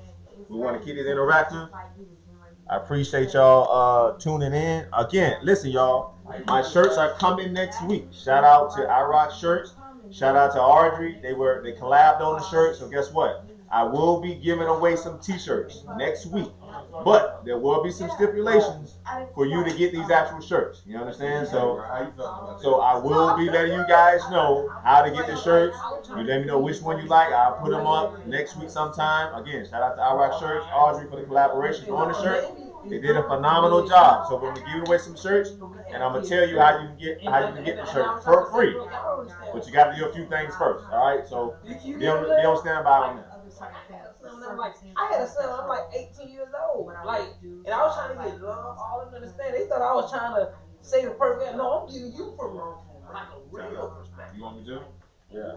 Hey, y'all got any more comments? Are we in this? Hey, Blake said he trying to let y'all know, man. Listen, when you a father early, bro, like me and Blake, like, let's keep it real.